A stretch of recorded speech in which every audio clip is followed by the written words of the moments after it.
As dusk fell over the city, the maid dared to bring Prince Kyle his dinner. His Majesty had not left his chambers for a long time and had ordered himself not to be disturbed. The girl cautiously approached the ruler and placed food on the table in front of him. Kyle seemed oblivious to the presence of another person in the room. He was so engrossed in the novel he was reading. Suddenly, the book flew onto the table. The dishes on it clanged. The girl started to apologize in fright, but it wasn't her fault. Kyle explained that he was outraged by a novel he had spent a lot of time on, only to find that it was a terrible book.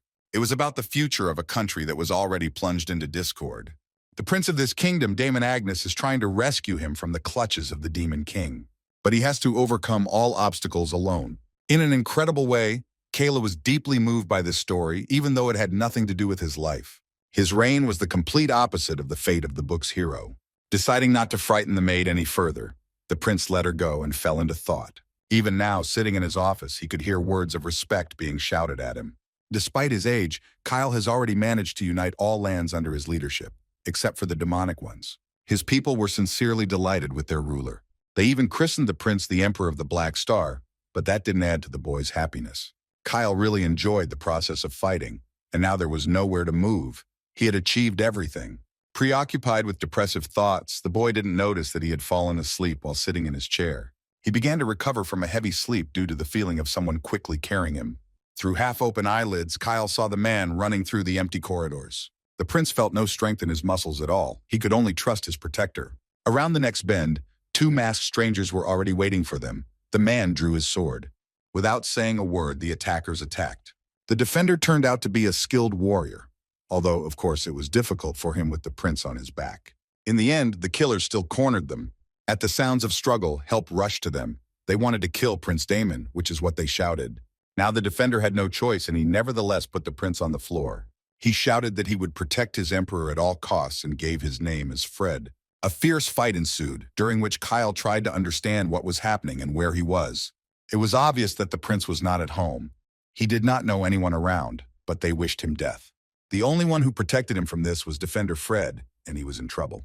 Kyle was tensely gathering the remaining strength within himself. He understood that time was running out. Suddenly, the boy heard one of the killers running towards him. Fred, who was pinned down on the other side of the corridor, shouted at the top of his lungs for His Majesty to run away. The calls were in vain. The killer was already approaching the prince. There were only a few seconds left before the blow. But the plan was not destined to come true. The blade froze near Kyle's chest. The attacker could do nothing. He could not move. Kyle slowly opened his eyes. He thanked his conscience for allowing him to recover in time. The prince slowly rose to his feet and removed the sword from his chest. Seeing that the henchman was unable to resist, other assassins rushed to his aid. They did not know that they were running to certain death. The guy didn't even move, but everything around him exploded with blood. Only Fred remained in the corridor with him. Kyle was finally able to see himself. It turns out he had reincarnated into another person. The prince walked down the corridor, remembering fragments of the last book he had read. Somehow he became her hero, Damon Agnes, a prince without power in his own kingdom. Kyle looked at his new face with contempt. This sloppy look only infuriated him. According to the plot of the book, Damon was supposed to die from an attack by assassins. But Kyle's unexpected reincarnation helped the prince avoid death. If it weren't for his innate strength, he would have died along with his new body. The prince had already tried every method to make sure that this was really happening. Since he had read this book to the end, he knew that this world had only 3 years left. According to the plot, the empire is destined to be absorbed by the Demon King, despite no resistance. But since Kyle was already in this world, his ego wouldn't let him lose the kingdom. The boy decided to do everything possible to unite the kingdom before the demon attack. His innate strength was also not complete due to Damon's weak physical body. But such difficult circumstances, in a strange way, made the prince feel excitement and delight. Kyle developed a further course of action. The next day, he decided to deal with the attackers and those behind them. Today, he saw a bunch of guards standing in the hallways, but yesterday that wasn't the case. This made the guy come to the conclusion that this guard could not be trusted with his life. Lost in thought, he didn't notice that he had approached the palace exit until he was stopped. It turns out that he didn't have the right to go wherever he wanted on his own estate because someone else had ordered security. This so outraged Kyle that he stopped talking and took action. One by one, he removed the guards who were hindering him from the world of the living. Ignoring the screams of the survivors, the boy headed for the front door. The first thing Kyle saw when he opened the door was a giant red moon. But the prince's peace was again disturbed by the guards, who learned that he had left the palace. This time they were not alone. They were accompanied by Julian, the head of security. Looking at his new kingdom, Kyle realized that he should suspect everyone except Fred. The prince said that he killed the guards for betraying a member of the imperial family. He was not going to argue. Such words made the guards tense up, especially after Damon told Agnes that the same fate would befall them all. Only Julian was outraged by the helpless boy's insolence. He decided that in that case, he needed to stop tossing and turning and finish what he started yesterday. When Kyle saw that another fight was brewing, he felt an incredible happiness. Julian was the first to attack. The prince was amused that because of his reincarnation, those around him did not consider him a strong opponent. He took the life of the head of security without even blinking an eye. There was silence at the exit from the palace. Everyone looked at Julian's corpse. Even Fred was incredibly surprised. He had never seen Damon like this in his life. Meanwhile, the prince announced that from now on the rules would change. For any violation and betrayal, he will execute everyone. This boy, who was weak yesterday, forced everyone present to kneel with his aura of power. Time passed, and gradually Kyle felt himself getting stronger, Damon's body getting stronger. And then one day, Fred informed him of the arrival of Mrs. Priscilla. Kyle knew a lot of unpleasant things about this heroine of the book. The girl was Damon's fiancée. A few minutes later, they were already sitting in the spacious hall. During the long silence, which Kyle had no intention of breaking, the girl managed to finish her tea. In the end, Priscilla could not stand it and announced that she had a great desire to break off the engagement. Thinking that Damon would have some objections to this, the princess wanted to make some arguments. But the boy decisively interrupted her with his consent. Suddenly, she felt as if she had misunderstood him. He stood up from his chair, saying goodbye and having no desire to ever see each other again. Confused, Priscilla remained in the room, expecting a different outcome. Outside the door, Kyle encountered the princess's burly guards. They demanded an apology from Damon to the young lady for the way he had treated her. They knew what hurt Priscilla was that the prince had agreed to her decision so quickly. The girl really wanted Damon to suffer because of the breakup. And now the situation was like he didn't care about her at all. When the princess opened the door, she expected to see the prince pressed against the wall. But the way he easily dealt with her security impressed the girl. The more resistance her guards put up, the stronger the response they received. Terrified, Priscilla had never seen her ex-fiancé like this. And she, more than ever, wanted to solve this complex riddle. And to do so, she needed to stay. Therefore, the princess turned to Damon with one last request. The argument for staying was to resolve some issues before parting ways. Before answering, Kyle calculated the implications of his decisions. In the end, deciding that the girl could still be useful, he agreed. And so, 3 days have passed since their last meeting. Priscilla was very angry because her plans seemed to be unworkable. The guy didn't make contact, and she absolutely needed to know what kind of power he was carrying inside him right now. Realizing that there was little time for this, the princess decided to act today. It took about an hour to find Damon, but eventually the girl found him in the training room. She no longer had control over her emotions, and therefore immediately lashed out at him with reproaches. But the prince cut her off mid-sentence, demanding respect. After all, he owed her nothing. Finding nothing to say, Priscilla walked away. In fact, that's exactly what Kyle wanted. No one should have heard about his plans. He changed the palace guard and patrol route. The boy's intuition never deceived him, and it didn't let him down this time either. On the fourth night, the murderers crept into his palace again. Kyle was awake. He was expecting guests. They, in turn, were surprised that they had never met on the road. It seemed that they were expected, although there was information that the security in the palace was now even stronger. Suddenly, one of the attackers fell to the floor, covered in blood. While the scumbags were wondering where the attack came from, they dealt with all but one of them using the same method. Kyle decided to reward the last of the murderers with the honor of seeing him. The last thing the assassin had time to think about was that no one knew the true power of Prince Damon. Everyone in this kingdom must finally understand that it is dangerous to associate with the prince. Suddenly, some explosions were heard from the other side of the palace. Kyle had completely forgotten that Priscilla was a magician. The girl had probably been attacked as well. His assumptions proved true. The enraged princess activated her mana to fight back. Although her appearance was also a surprise to the killers, they still attacked the young lady. Despite the protective shield that the girl managed to generate, the attacker's strength felt impressive. Eventually, from the powerful pressure, the shield began to collapse and the blade approached her chest. Seeing this, Priscilla was very scared, which caused the final destruction of the protective barrier. The killer took advantage of this weakness. He swung again, this time to kill. But unexpectedly, the attacker's hand stopped obeying him. His body seemed to be controlled by someone else. With all his strength, the murderer stabbed himself in the chest with his sword. As he was dying, he saw Prince Damon in the room. It was his doing. Seeing the death of his accomplice, the last of the killers decided to flee. Kyle, in principle, was not going to chase him. The stranger was needed alive in order to track who he would run to report to. That's when the big game will begin. The customer will answer all of this. As the days passed, Kyle felt increasing tension in his body due to his increasing strength. The guy spent almost the entire time thinking about how to strengthen his shell. Sometime after Sunday, Damon's sister, Evelyn Agnes, announced her desire to meet her brother. According to the book, she and her brother were not enemies. On the contrary, the girl supported him. But it seems that reality and the book no longer coincided. Evelyn was also the heir to the throne. She was also well aware that the boy had been attacked. The princess perceived her brother's restrained behavior as the consequences of the horror he must have experienced. Evelyn promised to help with the palace security, but Damon politely declined. Finally, the princess got to the heart of her visit. She was interested in the succession ceremony and her brother's decision regarding it. The girl's wish was for Damon to refuse, which she directly stated.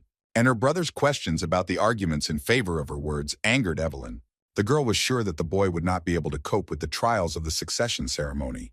And even if the guy managed to do it, she believed that he wouldn't last even a week on the throne. By giving such arguments, Evelyn used Agnes's family power, suggestion, against her brother. But the girl didn't know that Damon was no longer a defenseless boy and her magic tricks didn't work. In the end, Evelyn Agnes had to return home with nothing. She informed the head of her security that her brother had refused her help. The girl also noticed strong changes in Damon's personality, as if he had always hidden his power.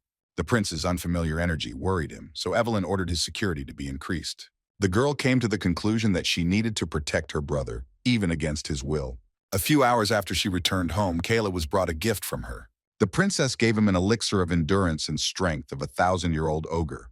The guy, frankly, was surprised by such kindness towards him. He noticed that his strength and Evelyn's strength were similar to each other, but he thought it was impossible. So it was to his advantage that Damon's sister supported her brother. Kyle decided that it was time to find the traitor inside the palace and called Priscilla. The girl was surprised by such a change in her ex-fiancé's behavior. But Kyle's desire was motivated by practical necessity. Before she arrived, the boy had managed to draw a diagram of the spell that she was supposed to activate. Priscilla was amazed by the prince's new talent. She had never seen such magic before. She promised to handle it by tomorrow, but wondered why the prince needed the magic of exposure. Kyle didn't want to go into details. The kingdom wasn't ready for such truth yet. The next day, everyone who was in the palace lined up in one of the courtyards. Everyone was curious as to why His Highness had gathered them. Recently, the prince began to frighten the servants with his behavior. After waiting for everyone to gather, Kyle gave the order to Priscilla to begin. The girl activated a magic spell. The pentagram on the floor lit up with a bright glow. People began to whisper anxiously among themselves. Priscilla bit her finger at the end. 4 drops of the princess's blood fell into the center of the magic circle, solidifying the spell. This struck the palace manager like a bolt from the blue. Unable to contain himself any longer, he began his transformation right in front of everyone present. Priscilla was horrified by what appeared before her. The enemy's true nature was revealed by the magic of exposure. The manager turned out to be a real monster, an agent of the Demon King. And just like in the book, this demon completely lost control from the smell of the princess's blood. The girl didn't understand why the monster chose her. The princess's guards rushed to her aid. Only Kyle knew that her blood was like a drug for monsters. According to the book, the demons even managed to capture her in order to constantly feed on her. Despite the bravery of the guards, the prince knew that their efforts were futile. They were ordinary people. The only one who could resist the demon now was Kyle, and he stepped forward. The monster rushed towards the object of its desire. It was not afraid of anything. But that was her mistake, because Kyle grabbed her neck tightly with his hand. The demon wriggled out and forcefully threw the prince away from him a great distance. Only now, after such an unpleasant surprise, did the monster notice that this was not the prince's magic. The power the boy now wielded made the monster wonder who was really in front of him. Kyle, without moving from his spot, firmly and clearly stated that he was an enemy of demons. After these words, the monster jumped forward, trying to tear the prince apart. But the boy was just counting on it. He needed the demon to come as close as possible. With one sharp movement, the prince struck his opponent in the heart area. Kyle took the demon's life, depriving it of the ability to transmit information to its master. A few seconds later, Princess Evelyn's guards converged on the courtyard. The knights were concerned about Damon's condition. He replied that he felt fine, and there was no reason to worry at all. The guy was sure that it was too early to reveal the secret of the existence of demons to the general public. Shortly after the incident, the latest news reached the palace of the third prince, Alex Agnes. At first, His Highness thought it was about their planned attack on his brother, but the servant reported the appearance of demons in Damon Agnes's palace. Everything was known in general terms, because there was no connection with spies in the prince's circle. This was as disturbing as the changes in Prince Damon's behavior. He had definitely become stronger. But Alex didn't believe his brother at all. He would rather have thought he was crazy. The third prince had a very developed ego. The information that Damon did not refuse the succession ceremony hurt Alex. He ordered to spy on his brother and give him a warm welcome at the trials. While his brother was plotting against Damon Agnes, Kyle, who was in his body, was looking for allies. In order to get to this place, the guy had to trick the guards of his palace. Although from the outside Moonlight Evening was just a restaurant, the prince was interested in what was hidden behind it. He sat down at the table and gave the secret password to the waiter who approached him. A few minutes later, they were already descending the dark stairs to the Moon Eye Information Guild. The stern girl who met him downstairs asked incredulously who he was. The prince insisted that he had business with the guild branch. He was not going to answer questions. But the receptionist refused to let him go any further until he said his name. She explained this by saying that they had recently opened and no one knew about this branch yet. It was at that moment that Kyle realized he had rushed into making connections. The branch guards rushed to the prince to eliminate the potential spy. But Kyle wasn't going to die in this dungeon. With one movement, he scattered the attackers in different directions around him. Seasoned warriors, hardened in battle, died instantly at the hands of a hooded stranger. The girl at the reception desk froze in place. Kyle approached her and said that his identity was unimportant. A few seconds later, Eileen, the receptionist, had already taken the stranger's order. The guy was interested in information about the Black Forest and the preparation of fake documents. But Eileen didn't do it out of fear. During the fight, the girl saw the gray hair of one of the members of the royal family. This unexpected visit interested her so much that an order was given to find out everything about the boy. Eileen was bribed by the unknown power of a stranger. She was convinced that today she could see the future emperor before her. While Kyle was minding his own business, Priscilla couldn't find a place for herself. The girl desperately wanted an explanation for what had happened before her eyes. Someone had to answer for the fear Damon had put her through. But Priscilla's wishes were not important in this palace. The prince refused to accept her. And if the girl didn't insist, Fred remained adamant. The princess perceived any arguments as lies because she had seen the prince's strength with her own eyes. Fred in turn insisted on maintaining complete secrecy about what had happened. Finally, Damon's bodyguard announced that the girl should return to her home immediately. Kyle couldn't accept the girl, not because he didn't want to. In fact, he had already set off on his journey. From the very beginning, the prince knew that several people were watching him. These spies were even with him in the train car. But Kyle's plans were not to get rid of the tail because these people could become useful in the future. The prince guessed that the spies were sent by the Moon Eye Guild. According to the book, these people could have been a good support in the future struggle. He understood that his bodyguard alone would lack the experience and strength for this. In general, the prince went to the city of Ruin with the same purpose, to search for strong allies. Only the local lord and his family knew about the Black Forest around the city. Kyle was rushing here specifically for the Purification Festival. He wanted to change the fate of the ruins. Because according to the book, the Black Forest will destroy the human population during the festival. From the novel, Kyle knew that entering the Black Forest required permission from the city's ruler. That's why he summoned one of the guild's spies, which shocked the guild. The girl had to find out about a place where she could recruit into a mercenary unit. The spy had a lot of questions about the prince's extensive knowledge, but he left her alone with his assumptions, not intending to make life easier for the guy. While the city of Ruin was preparing for another festival, Bella informed her father of her intentions. The daughter of the city governor wanted to eradicate the Order of the Purifiers, who were preventing the containment of evil. Duke Joshua did not understand how his daughter could do what even their ancestors had failed to do. But Bella was adamant she wanted no more sacrifices at the Purification Festival, especially for the sake of feeding the dark essence in the Black Forest. The girl had long ago decided everything for herself regarding this matter. She was not looking for approval. The only thing that worried Bella now was where to find mercenaries who would have enough strength for such a mission. The girl felt that devotion to tradition forced the townspeople to be controlled by the cleaners. With such gloomy thoughts, Bella reached the arena where the selection would be held. Her old friends were already present at the venue, along with some of the candidates. They understood well that the girl's position did not coincide with her father's opinion. But the main thing was to find someone useful for the squad. The guys shared their opinion, however, that there was no one worthy among the candidates present. Some suggested that instead of this pointless task, they simply do everything themselves. But Hart, one of Bella's close friends, told her he had several candidates in mind. And as soon as he said those words, Kyle entered the arena. A few minutes after the governor's daughter appeared, the selection began. The prince looked at Bella with great interest.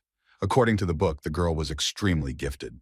In the future, she's to become one of the most powerful warriors in the Empire. With these thoughts in mind, it was Kyle's turn, and the prince decided to introduce himself by his real name. He dyed his hair before the test, so he was sure no one would recognize Damon. One of the murderers, who was still wanted and feared to be apprehended, entered the arena against him for a duel.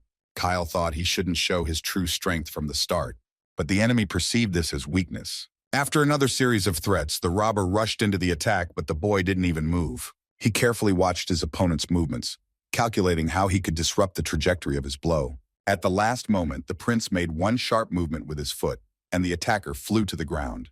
But Kyle didn't have a plan to just take a leap. He punched the robber in the face before he could land. This made the opponent fly into the air like a balloon. The victory undoubtedly remained for the prince. The murderer was unconscious.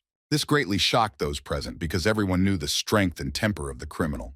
Hart didn't think the boy had any exceptional power, but he was interested in Bella's opinion on the matter because this candidate seemed promising. Kenneth, another comrade, was not at all impressed by this duel, especially Kyle. Terry, Bella's third childhood friend, also believed that this candidate would only flirt with death. In the end, these two did convince Bella that they wouldn't be able to find worthy mercenaries. Suddenly, the governor's daughter looked up and saw a strange man entering the arena.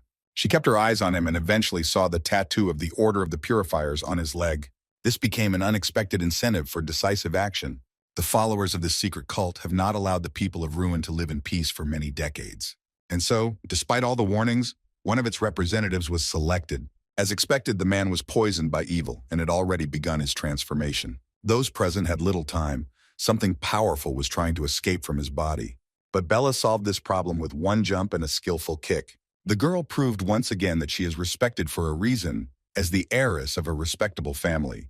One of Bella's ancestors had already been able to tame the evil that the girl now wanted to destroy once and for all. But as it turned out, the saboteur was not alone. Another infected one appeared on the other side of the arena. The girl realized that the first man was simply distracting her from the others. But there was not enough time to react. She was too far away. And the next second, a powerful explosion sounded. Bella couldn't even realize what had happened when the smoke cleared. The enemy was nowhere to be seen.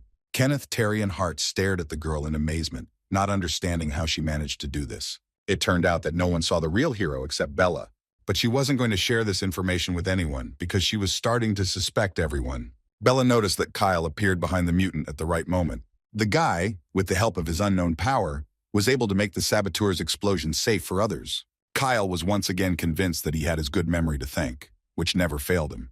He knew about the cultist attack from the book. It gave him the opportunity to prove himself. In the end, the boy achieved what he wanted. He was selected for a mercenary unit. Half an hour later at a squad meeting, everyone present finally looked at each other. After giving the audience time to get to know each other, Bella began to outline her plan. She told me about the evil Black Forest and how the entrance to it was guarded by the city guard.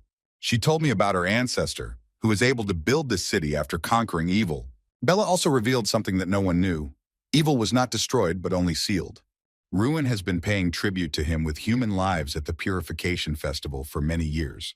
With the help of a ritual, convicts who have committed serious crimes go to the Dark Forest. Despite the fact that bad people suffer, this happens 5 times a month. That's why the girl thought ahead. Soon the criminals would run out and the residents would have to pay. Although these sacrifices forced the seal to contain evil, Bella did not like the methods. The Duchess was certain that the time had come to put an end to the terrible tradition of the City of Ruins. Since evil had weakened, and those present at the table were the strongest warriors in the city, they had a chance. These words made the squad members wonder why Kyle was with them. The prince understood that there were people nearby who would become the hope of their generation in the future. Of course, they had a prejudiced attitude towards him. But Bella wasn't going to reveal the truth about Kyle. She was just relying on her hunch. The guy realized that most likely the girl was guided by suspicion of others. Her trust was undermined by the invasion of the arena. The arena was located in the palace of the city governor and was well guarded.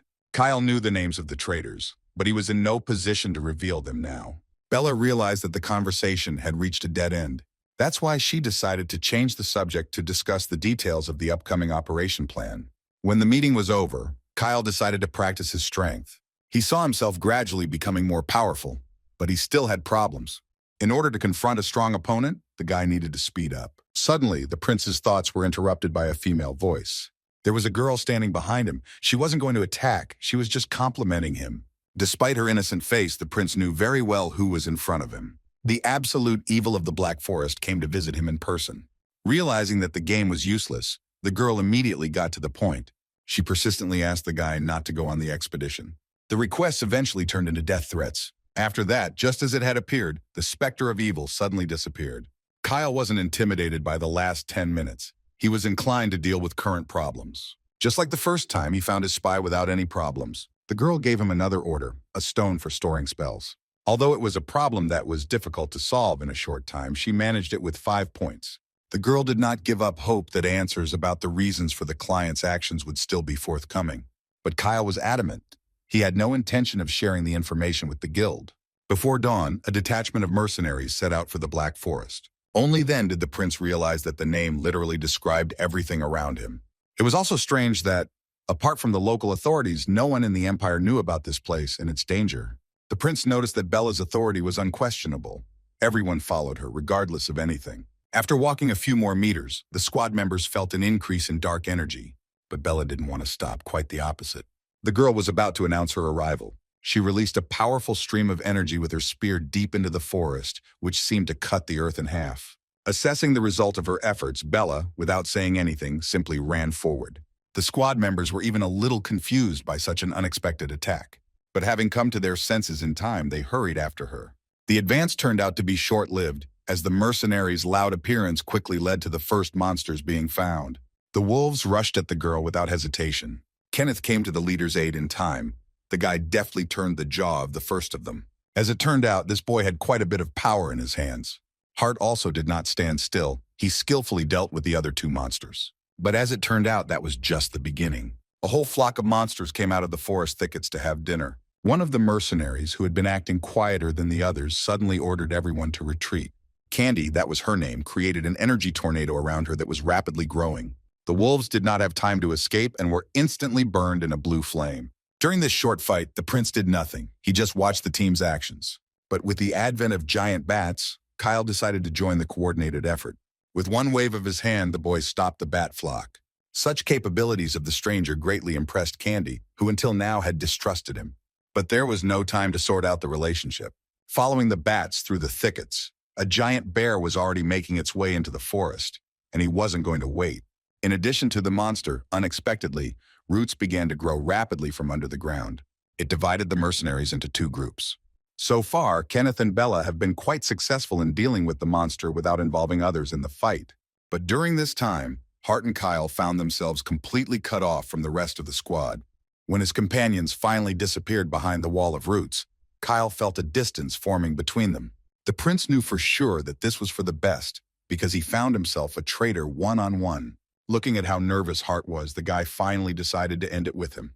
Kyle openly stated that he knew about the traitor's plan, which made him stop in his tracks. As the prince liked, the situation began to escalate. The rest of the mercenaries, meanwhile, began to worry deeply about Hart. They thought the boy was incapable of providing proper help in case of danger. They considered Kyle weak, but Bella didn't share the concerns. She only wanted to move forward. Probably of all those present, the Duchess believed most in the prince's strength. Despite recent events, Bella was unable to suspect her closest friends of betrayal. She had known some of them since they were very young. For her, they were family. Therefore, Bella was pleased that her friend ended up with such a powerful warrior. Hart held many titles, but he was also one of the leaders of the Purifiers cult. The prince was well acquainted with his biography, as it was described in detail in the novel. As soon as he found out that only Kyle knew his secret, the traitor began to behave very impudently. He was confident that he would deal with the enemy and quickly return to fulfill his goal. Drawing his weapon, Hart rushed into the attack, unaware that he was making a big mistake. The guy's biggest flaw was his exaggerated self-confidence. But Kyle, without even moving, somehow managed to counterattack his opponent. This came as a shock to Hart, considering he was left without a wireless hand. The prince decided that from now on, he could not hide his abilities at all. He didn't care what his opponent found out before his death.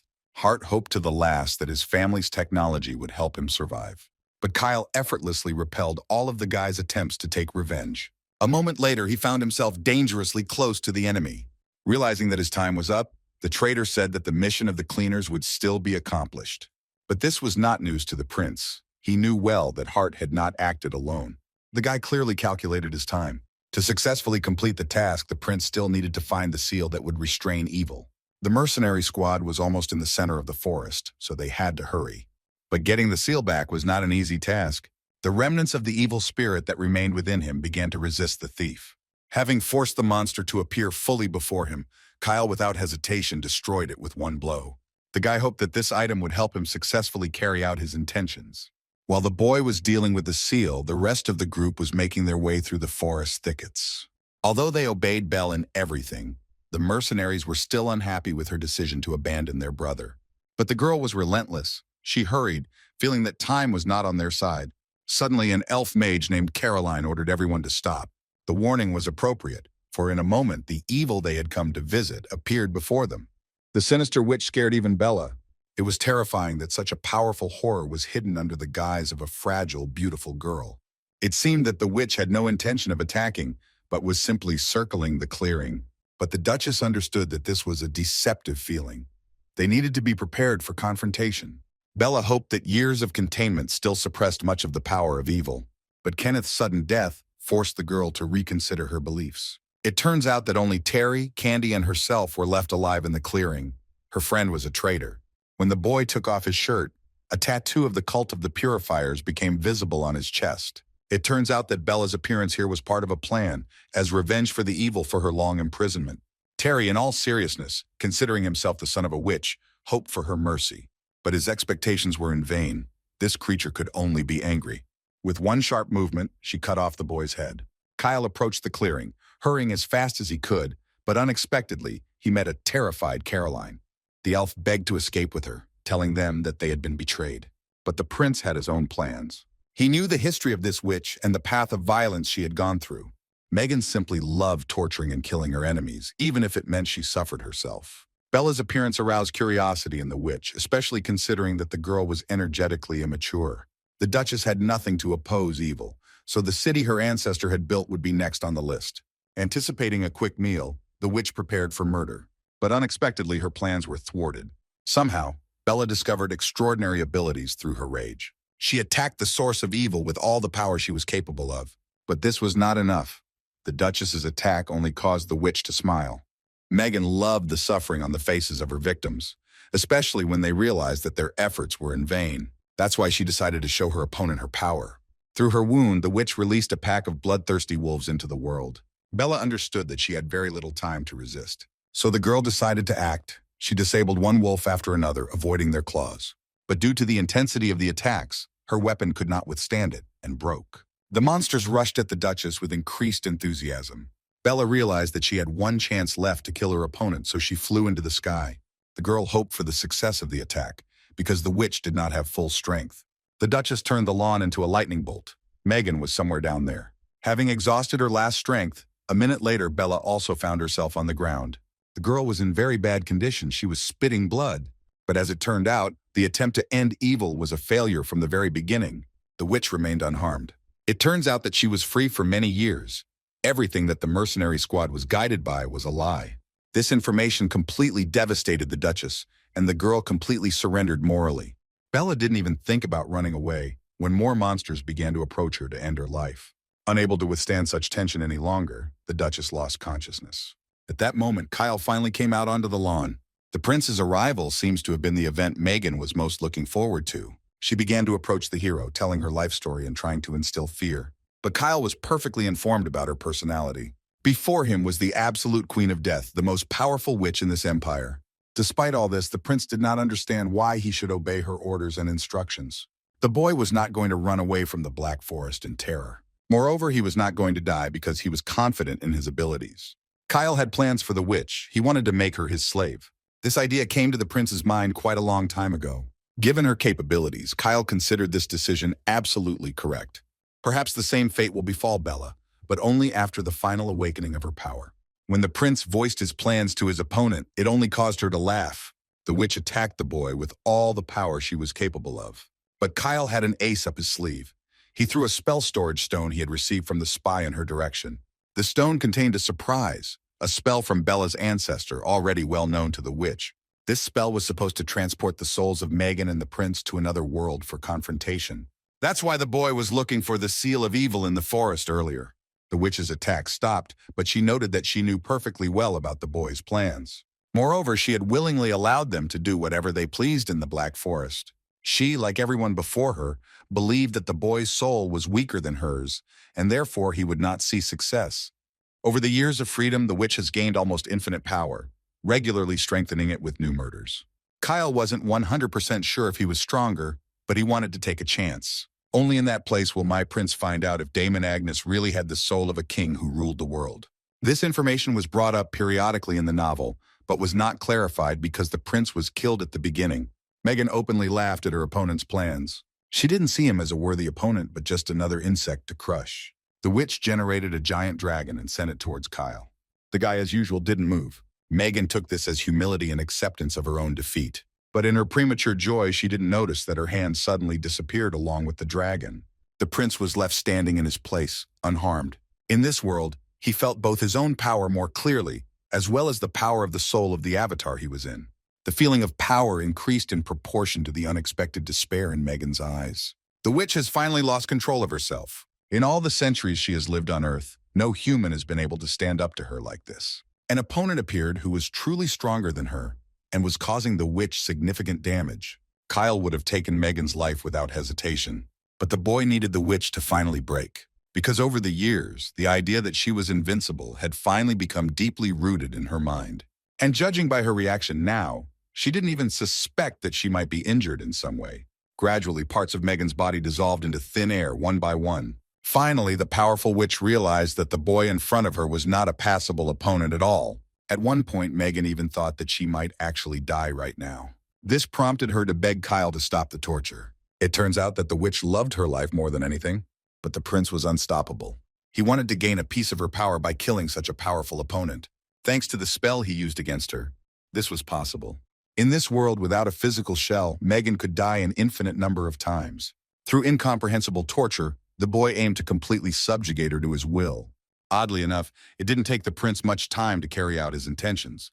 An exhausted Megan lay on the ground in front of him, begging for mercy, and Bella hadn't even woken up yet. He not only gained an ally for himself, but he was also able to prevent an alliance of evil that could have formed. With the awakening of the powerful witch of death, the world did not expect anything good, to put it mildly. But although Megan lost this battle, deep down she harbored a desire for revenge. She solemnly promised her new master revenge. But the monster in angelic form still didn't know the boy well. He was completely uninfluenced. Kyle knew his stuff well. The only thing the guy could promise Megan was a lot of potential victims. He knew that to save this empire, many enemies would need to be eradicated. After being rescued from the Black Forest, Bella tried to slowly pull herself together. Her father was very worried about her. It took 3 days to find the mercenary squad she led, but no one could be found except the girl. To be honest, Duke Joshua had no idea how to communicate with his daughter and answer her questions. He understood that Bella was berating herself for losing her friends and subordinates, although I thought it wasn't her fault. The Duchess felt that, at least in memory of the fallen, she should become stronger. Gradually, through suffering, Bella became who she was destined to be. Of course, the girl had no doubt that the witch had survived and escaped. So Bella made a wish to meet her enemy again and avenge those she had taken. In the recesses of her memory was the image of Kyle. She seemed to see him before losing consciousness. For some reason, it seemed to the Duchess that his chances of survival were not so small. The Moon Eye Guild also finally received the latest news, and the report was, to put it mildly, impressive. Eileen was surprised by the news that the Black Forest had disappeared. All evil had simply left these places. This led to the idea that the witch had been eliminated. But at the same time, there was no confirmation of this conclusion. The girl was inclined to believe that this was, after all, the work of the object of their observation. And although she wasn't sure of his identity, judging by recent events, he was incredibly strong. It could have happened that a direct descendant of the imperial family had recently visited them. Every hero knew that no one in the empire could compete with these real monsters. Eileen requested all the information known to the guild to date about the object of observation. From the report, she learned that this person could only be the captive Prince Damon Agnes. It wasn't just the guild that was interested in the prince during his absence. Fred barely had time to fend off the attacks of the captain of the Imperial Mages squad, Adam. This time, the official was not satisfied with the guard's formal answers. He refused to leave without meeting the prince in person to sign important papers. Such activity on the part of the imperial family worried Fred. The bad feeling was also heightened by the fact that Damon himself had been absent for almost a week. The succession ceremony was coming up and these papers had to be signed. Since the captain was fed promises every day, he suspected that the prince had broken the rules. He wanted to do anything to please and prove that the prince was not in his possessions. By reasoning, Adam was the man of the third prince, Alex Agnes, and his lord would have liked it. But Fred remained adamant and would not allow the guest into his master's chambers. But he underestimated the captain's impudence, who, pushing everyone around him away, ran up the stairs. In anticipation of his victory, Adam opened the door to Damon's chambers without knocking and burst inside. But reality turned out to be cruel for the official. The prince was in the palace and was busy with his own affairs. Kyle glared at the captain and put down his book. The way he did it made Adam immediately start apologizing for his actions. The captain immediately sensed a change in the captive prince's behavior, as if he were a completely different person. With incredible authority and self-respect, Kyle took the papers for signature. When the uninvited guest left, Fred was finally able to give vent to his feelings. The guard was very worried about his prince and demanded details. Recent events almost deprived Kyle of the opportunity to compete for the throne, but by some miracle he managed to do it. Now the boy's immediate concern was to strengthen his avatar's body. Fred did his best to follow Kyle's instructions regarding the ogre heart that Princess Evelyn had given him. Absorbing this artifact was supposed to help the body better cope with the force that was tearing it apart. The next day, a gathering of mercenaries took place in one of the capital's taverns. They discussed the issues of fulfilling the third prince's order. Prince Damon's palace, according to the stories of their predecessors, was guarded by someone very powerful.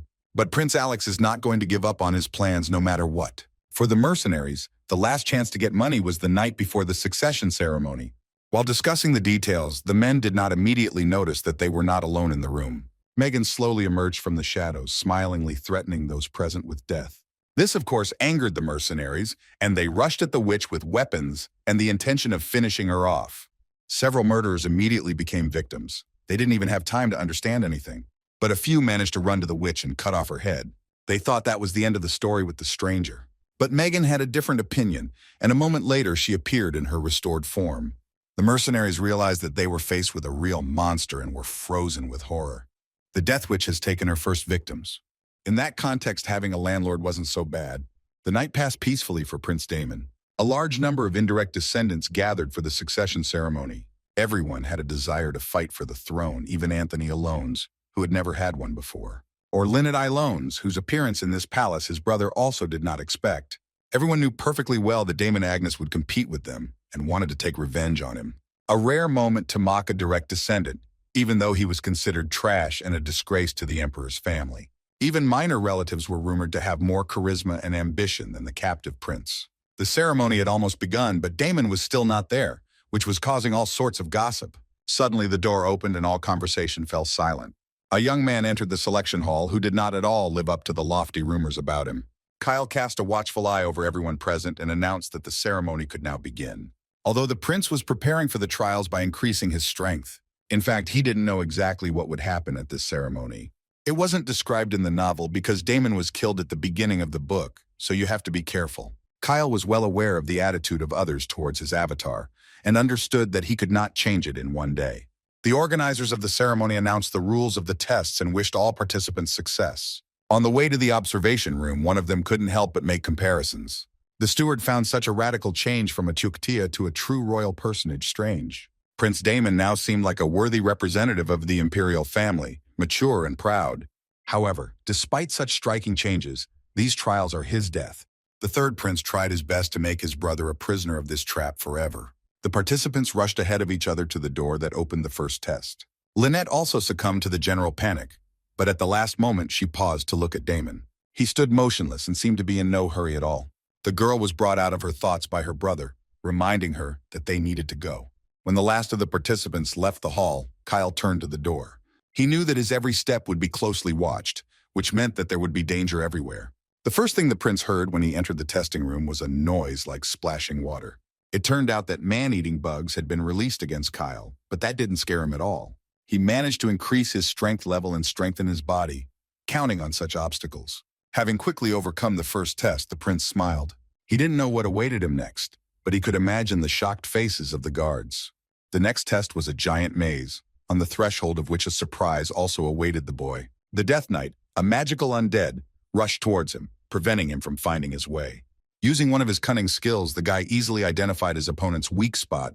Kyle had already begun generating energy to destroy the knight. But he, having guessed what the guy's next step would be, instantly multiplied. This only caused a smile. The prince's enemies were not yet distinguished by their mental abilities. Kyle was finally convinced of what he had suspected before. They were not going to let him out of here alive. Moreover, perhaps this also applied to other participants.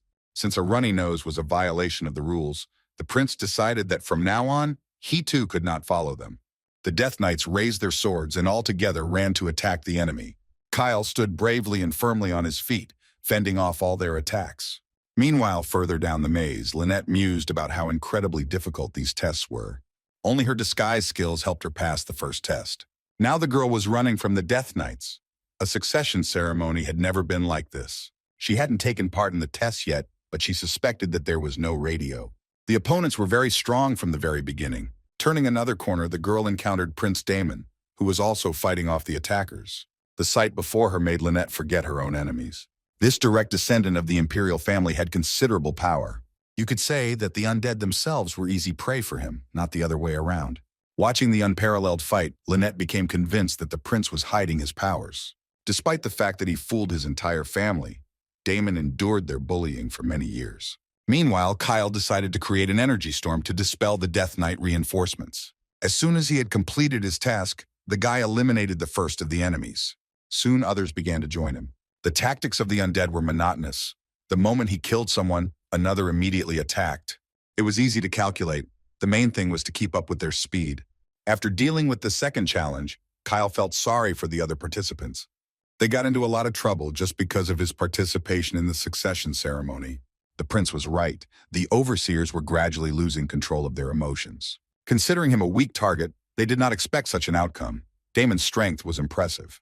Despite such troubles, Prince Alex's task had to be completed. But the person the chief overseer had called to him was no longer available. Instead, Prince Damon stood in the doorway of the room, himself, wiping the blood from his hand.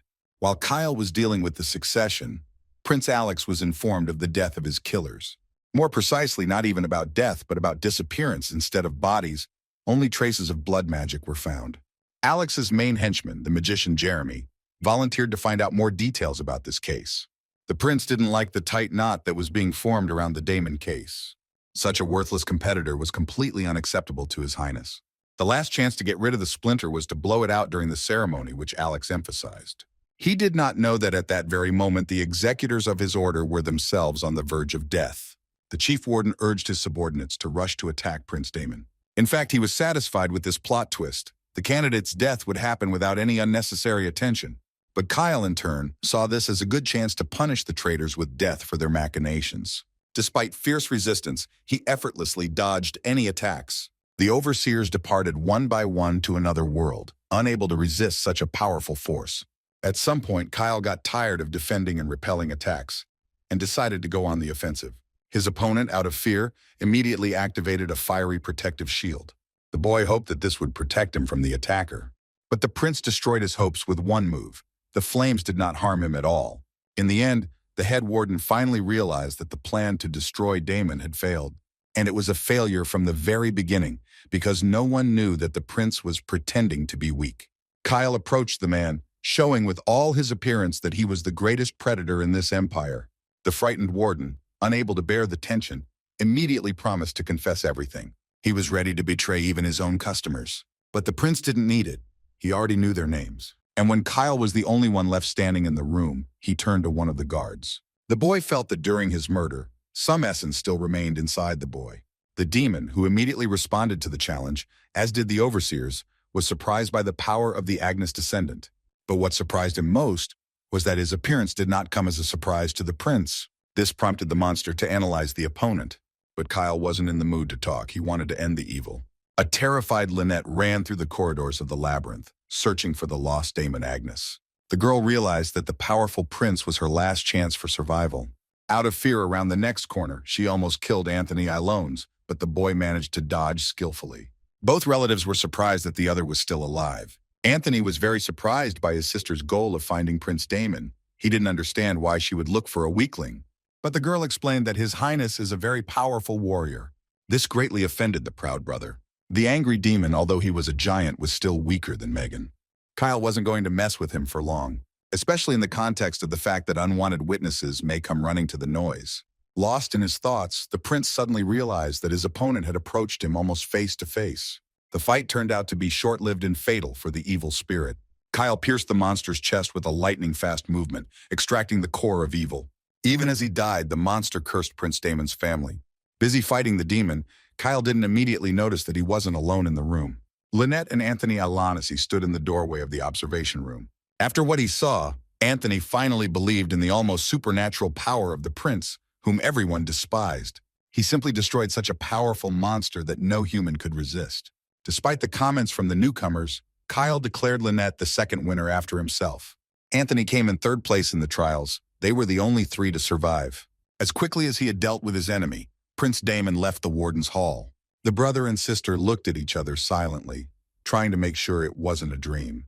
There was no need to force them to keep what happened here a secret.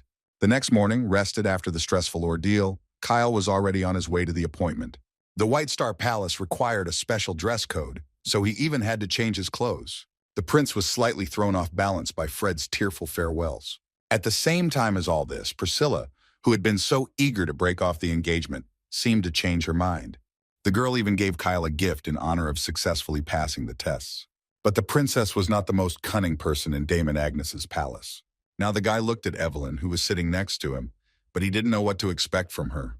His sister refused to let him go alone. The princess warned that she had long felt changes in the White Star Palace. It seemed that dark forces were competing among themselves for power. Members of the Agnes clan were pitted against each other, and Evelyn worried about Damon's fate. Even though the guy had changed and become stronger, she still wanted to help him. But Kyle's goal was to seize power throughout the empire. He was not interested in petty squabbles. When they reached their destination, Evelyn announced that she would leave him alone. Looking at the car's trail, the guy finally became convinced that this girl was not his enemy. On the threshold of the palace, he met his new servant, Clayton. Kyle noticed a very strong resemblance between this palace and his own in the real world. The longer he was in this world, the less the prince believed in such coincidences. With these thoughts in mind, together with his servant, he reached Emperor Darren's chambers. The ruler of this long-suffering empire was gravely ill, but still alive. Darren raised his heavy eyelids and looked at one of his descendants. He hadn't had time to say a single word yet, but the emperor was already sure that it was a different person. While Kyle was waiting for a very interesting conversation, Megan approached one of the palace gates. She was amazed that her new master had never lied in all this time. Based on such considerations, the witch was expected to face even more potential victims in the future.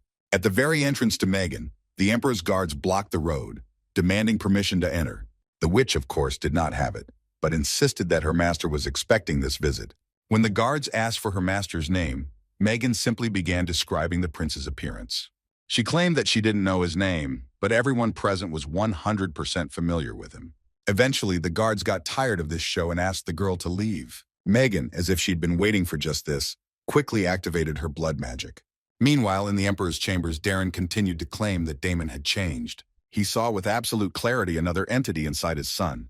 Nothing here changed so quickly, especially considering that the emperor was behind almost all the attempts to assassinate the prince. No less than Darren, Kyle wondered who had made him bedridden. Such a question turned the emperor's entire worldview upside down, because he considered the boy to be involved in this. He explained how the demon kingdom emerged many years ago. Because of this, a war began between them and humans, which resulted in the emergence of many heroes.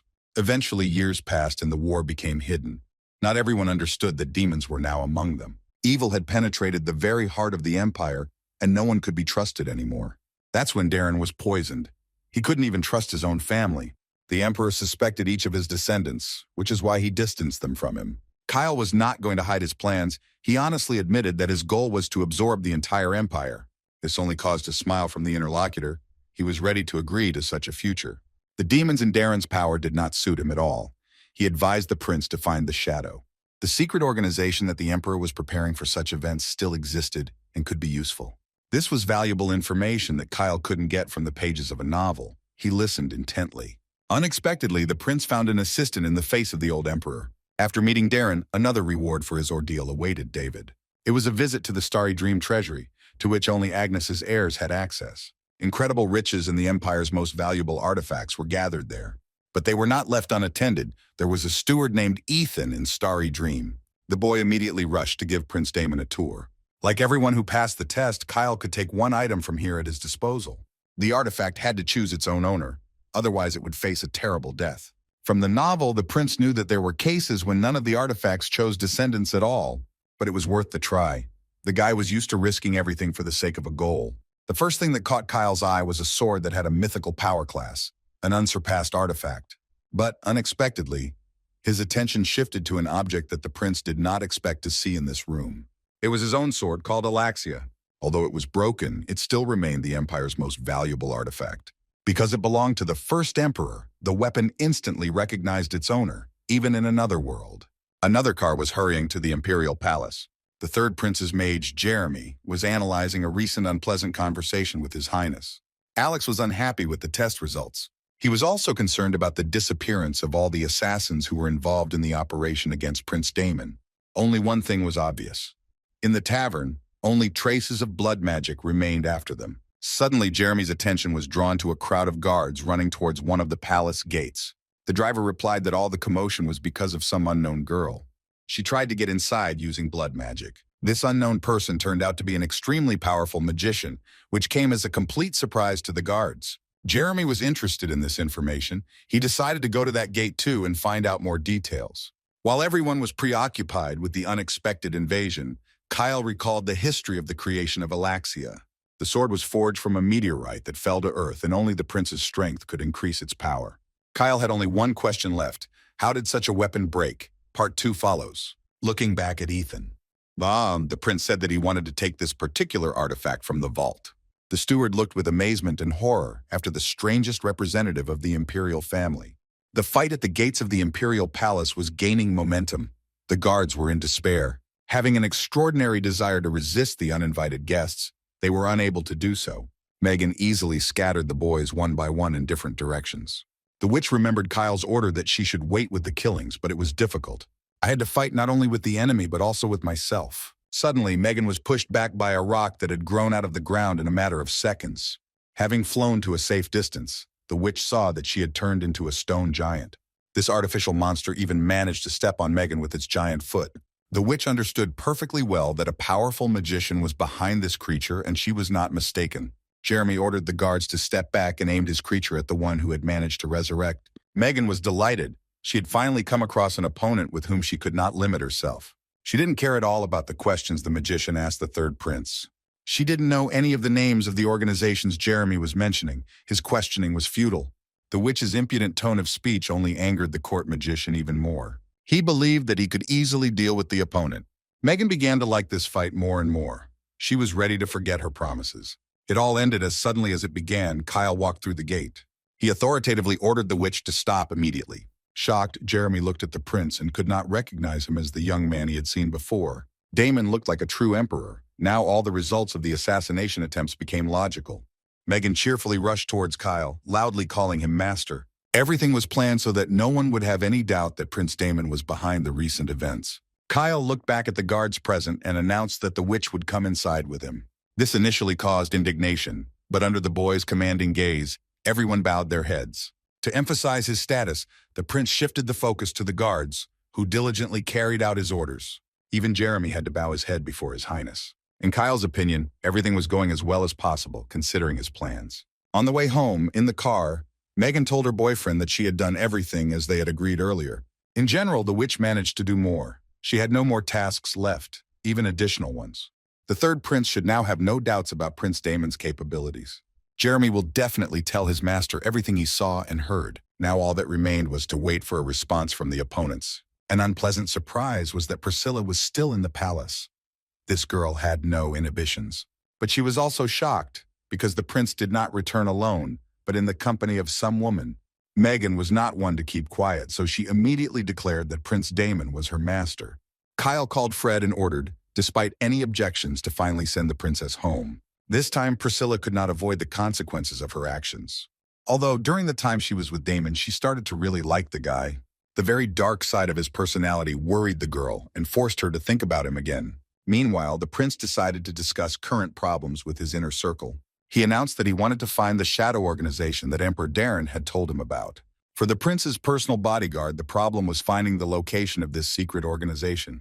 But Kyle already had approximate information about their location, using the chronicles of the novel. Despite this, the boy wanted to wait for some action from the emperor himself. A few days passed and all the heirs to the throne received a message about an urgent meeting in the palace. Evelyn looked at those present with suspicion. She understood that no family ties were an obstacle for them. The fifth princess, Diana, as always, began to make attacks on the third prince. This was her favorite hobby during all the general meetings. She didn't respect Prince Damon, but she felt that Alex's behavior was also unacceptable. The boy's name alone drove the third prince crazy, and it seemed to the girl like a very fun pastime. Damon's passing of the tests made even the fourth prince doubt. Eugene and Diana agreed that this wretch might not be what they thought. But of course, despite all the arguments, my own ego outweighed everything. The prince's brothers and sisters believed they could easily crush him to powder if he crossed the line. Evelyn could not stand the audacity of her relatives and came to Damon's defense. The matter almost came to a head, but she was interrupted by the appearance of Kyle, with Megan following behind him like an elusive shadow. The prince carefully examined all the members of Damon's family, but it didn't last long because Alex couldn't keep his mouth shut. Eugene seemed to stand up for Damon, but the prince saw that this was a deceptive impression. Diana, meanwhile, was very meticulously studying the behavior of the newcomer.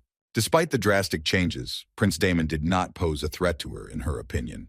Although Kyle was late for the reception, he noticed that Emperor Darren was also not yet in the hall. The guy thought that such a delay was connected with his promise of help. Megan, meanwhile, was slowly going crazy. The power around her was intoxicating the witch. She longed to unleash her desire to kill and get rid of her master's enemies. But Kyle knew that such goals were beyond her own capabilities, especially if they attacked simultaneously. The silence, which had been dragging on for a while, was suddenly interrupted by Eugene with a proposal to arrange a duel. He was very interested in testing Damon's abilities and comparing them to the rumors. Diana immediately supported this proposal. It was decided that the prince would fight with His Highness's men. Alex mockingly suggested using his servant first. To the surprise of Evelyn, who was very worried about this turn of events, her brother immediately agreed to the terms. But Kyle suggested a real fight instead of just sparring. This did not please Eugene. He did not even expect his proposal to be approved. Evelyn and Megan tried to dissuade the boy from committing suicide, one for her own benefit, the other for the greater good. Meanwhile, Alex was almost celebrating his victory, the prince always happy to humiliate his brother. Eugene announced the start of the fight, and everyone present focused on the opponents standing in the center of the hall. Evelyn didn't even have time to blink an eye when the fight was over. The head of the third prince's servant lay at Alex's own feet, as if a mockery from Damon. He was unpleasantly impressed by his brother's agility, who killed the boy with his own hands. Kyle turned to the third prince with a smile, demanding a real duel. The fight would have taken place in a few seconds, but the appearance of the emperor prevented it.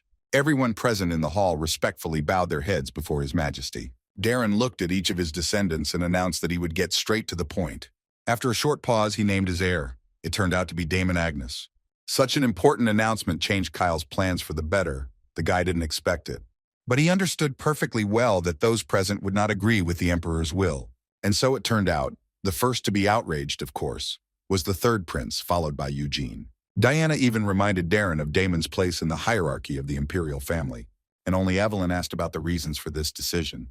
The emperor was laconic. In his opinion, a more worthy ruler could not be imagined. This answer instantly threw Alex off balance. He was ready to kill Damon on the spot. Diana was more cunning. She understood that arguments would lead to nothing.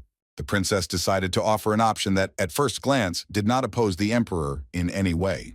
But in reality, if everything goes well, it will rid her of a competitor. Diana reminded the public of the country's opinion of Prince Damon. It was logical that the people were outraged by the news of the appointment of such a governor.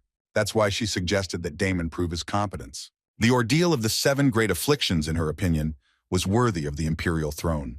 Kyle really didn't expect anything else. For some reason, the boy was especially pleased by the sudden joy on Alex and Eugene's faces. The prince announced that he agreed to the terms. But after this ordeal, it will be the turn of his relatives. After the meeting at the Imperial Palace, Kyle spent the entire Sunday training. A broken sword was a bad ally, especially at this stage of self-improvement of strength. It would be good to find the other half somewhere, because using force to manifest it can currently lead to critical consequences. Despite the difficulties, Alaxia provided buffs for some of Kyle's skills. The prince understood that the main emphasis now needed to be placed on his own upgrade. Any technique at the second stage of development put the body in a bad state. Kyle decided to try to cause a lunar eclipse because he wouldn't have enough energy for a solar one. Surprisingly, the guy managed to do it without any special stress.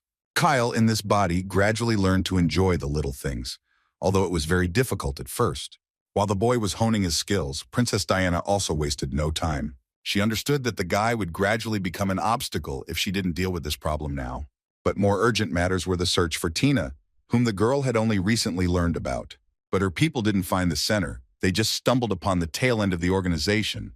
Even such news could not but please the princess. She could also pull her tail. She was already mentally calculating the next steps, considering herself the smartest.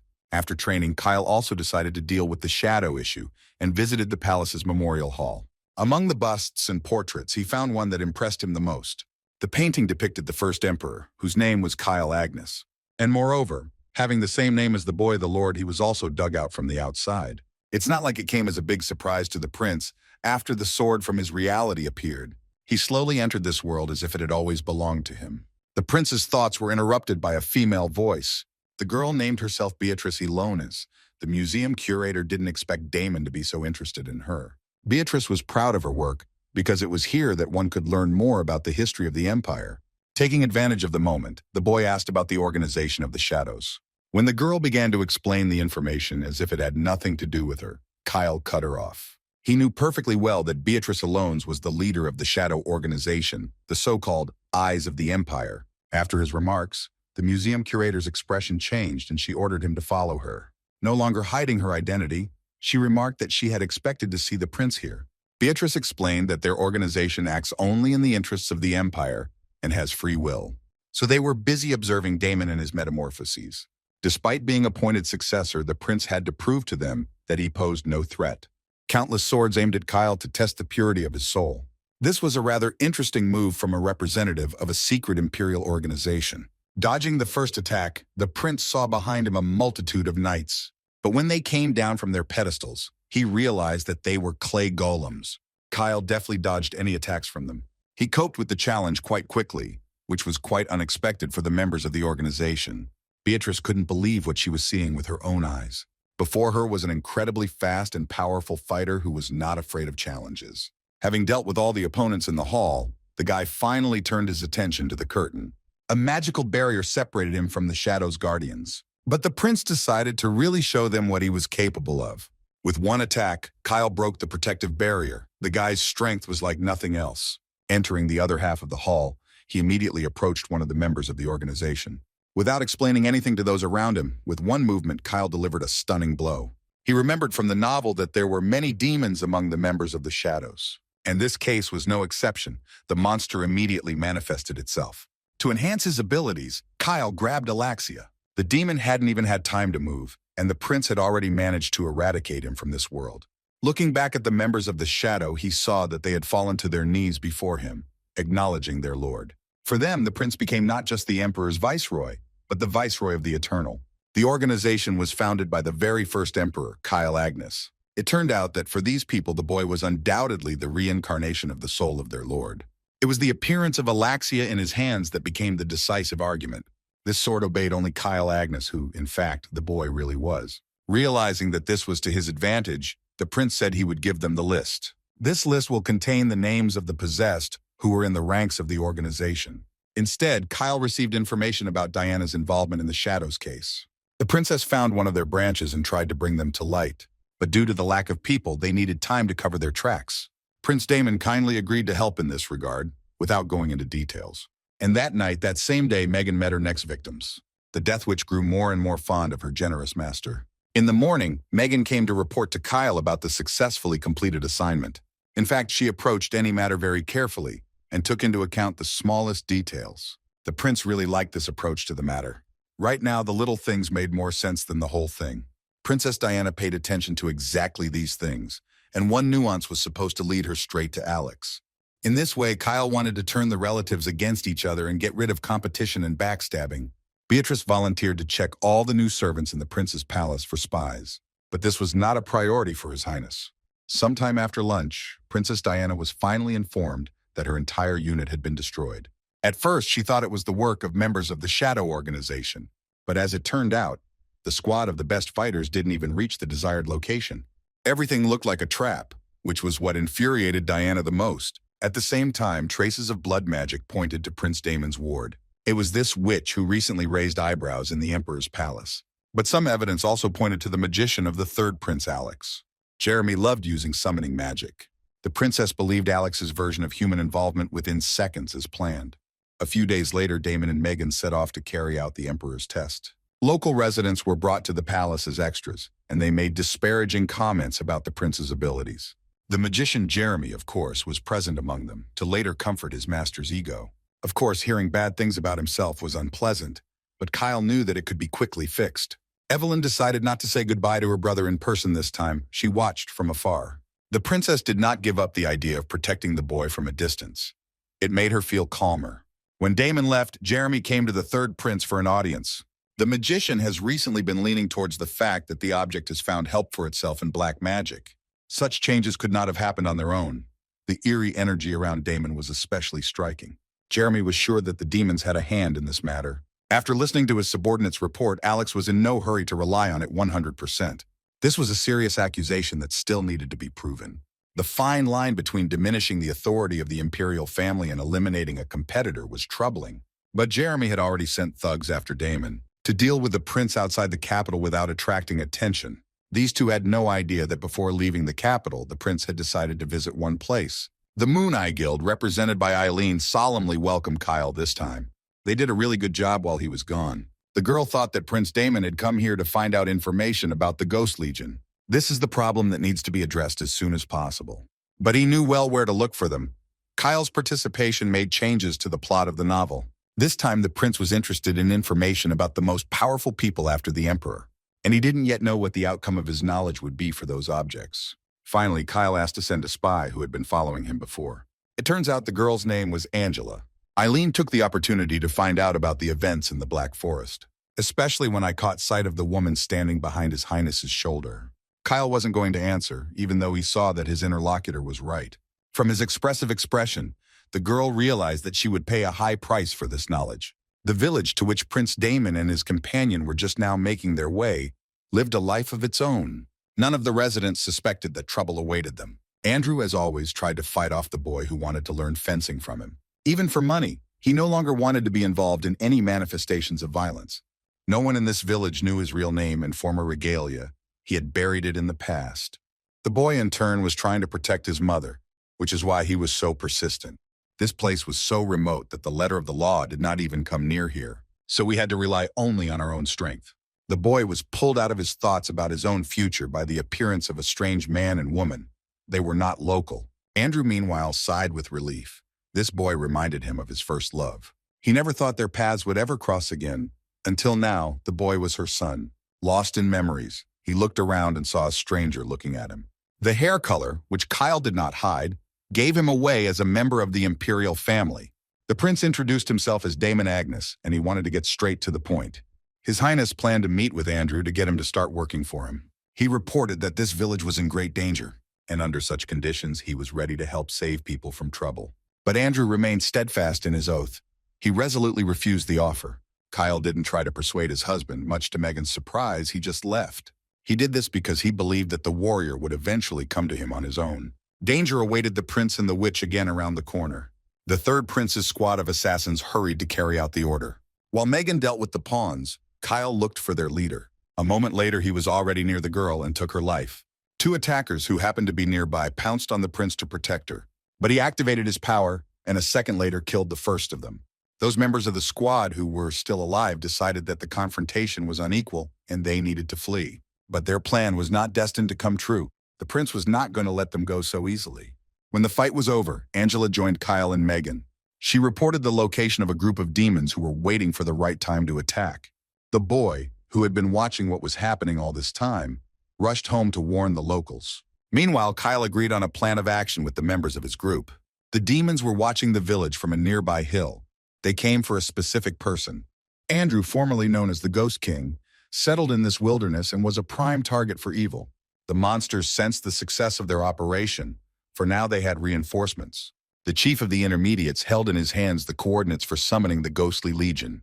Against an entire army of evil spirits, one person, even someone like Andrew, could not stand. However, the monsters knew about Prince Damon's mission, but they also did not consider him a worthy opponent for themselves, although he was under surveillance after agents of hell began to disappear from the imperial palace. It was hard to imagine Damon single-handedly destroying their colleagues, but the appearance of the prince on the hill radically changed the perception of him. More than anything, Kyle was curious about where the monster had information about the latest events in the heart of the empire. Meanwhile, lawlessness reigned in the village, and peaceful residents were being tortured and killed. No matter how quickly the boy tried to warn his friends, it wasn't enough. Unable to stand by and watch such a horrific invasion, he rushed to the defense. But his attempt failed almost immediately. He was easy prey because he had never learned to fight. The mercenary who captured him threatened to disfigure the boy's face. Rescue came from an unexpected place. Andrew punched the bandit in the face and knocked him to the ground. He still remembered well the words of his comrades who had died in the last battle. They wanted the captain to live a long and happy life and leave the service. But now Andrew clearly understood that he could not stand aside and turn a blind eye to lawlessness. The demons on the hill did not even realize that the Ghost King had begun to fight back against their minions. They were confused by the appearance of Prince Agnes and the power he turned out to have. In addition to the inconsistency between reality and rumors, it turned out that Damon knew more about them than he should have. Kyle, in turn, understood that these monsters were stronger than him, and he could not cope alone against all of them. When the three rushed at him at the same time, the prince decided he had no choice but to activate Alaxia. The advantage of this sword was in enhancing his abilities, the best helper in this situation. And indeed, the first attack was easily repelled with a few swings. When confusion arose in the ranks of the opponents, Kyle decided to take advantage of it.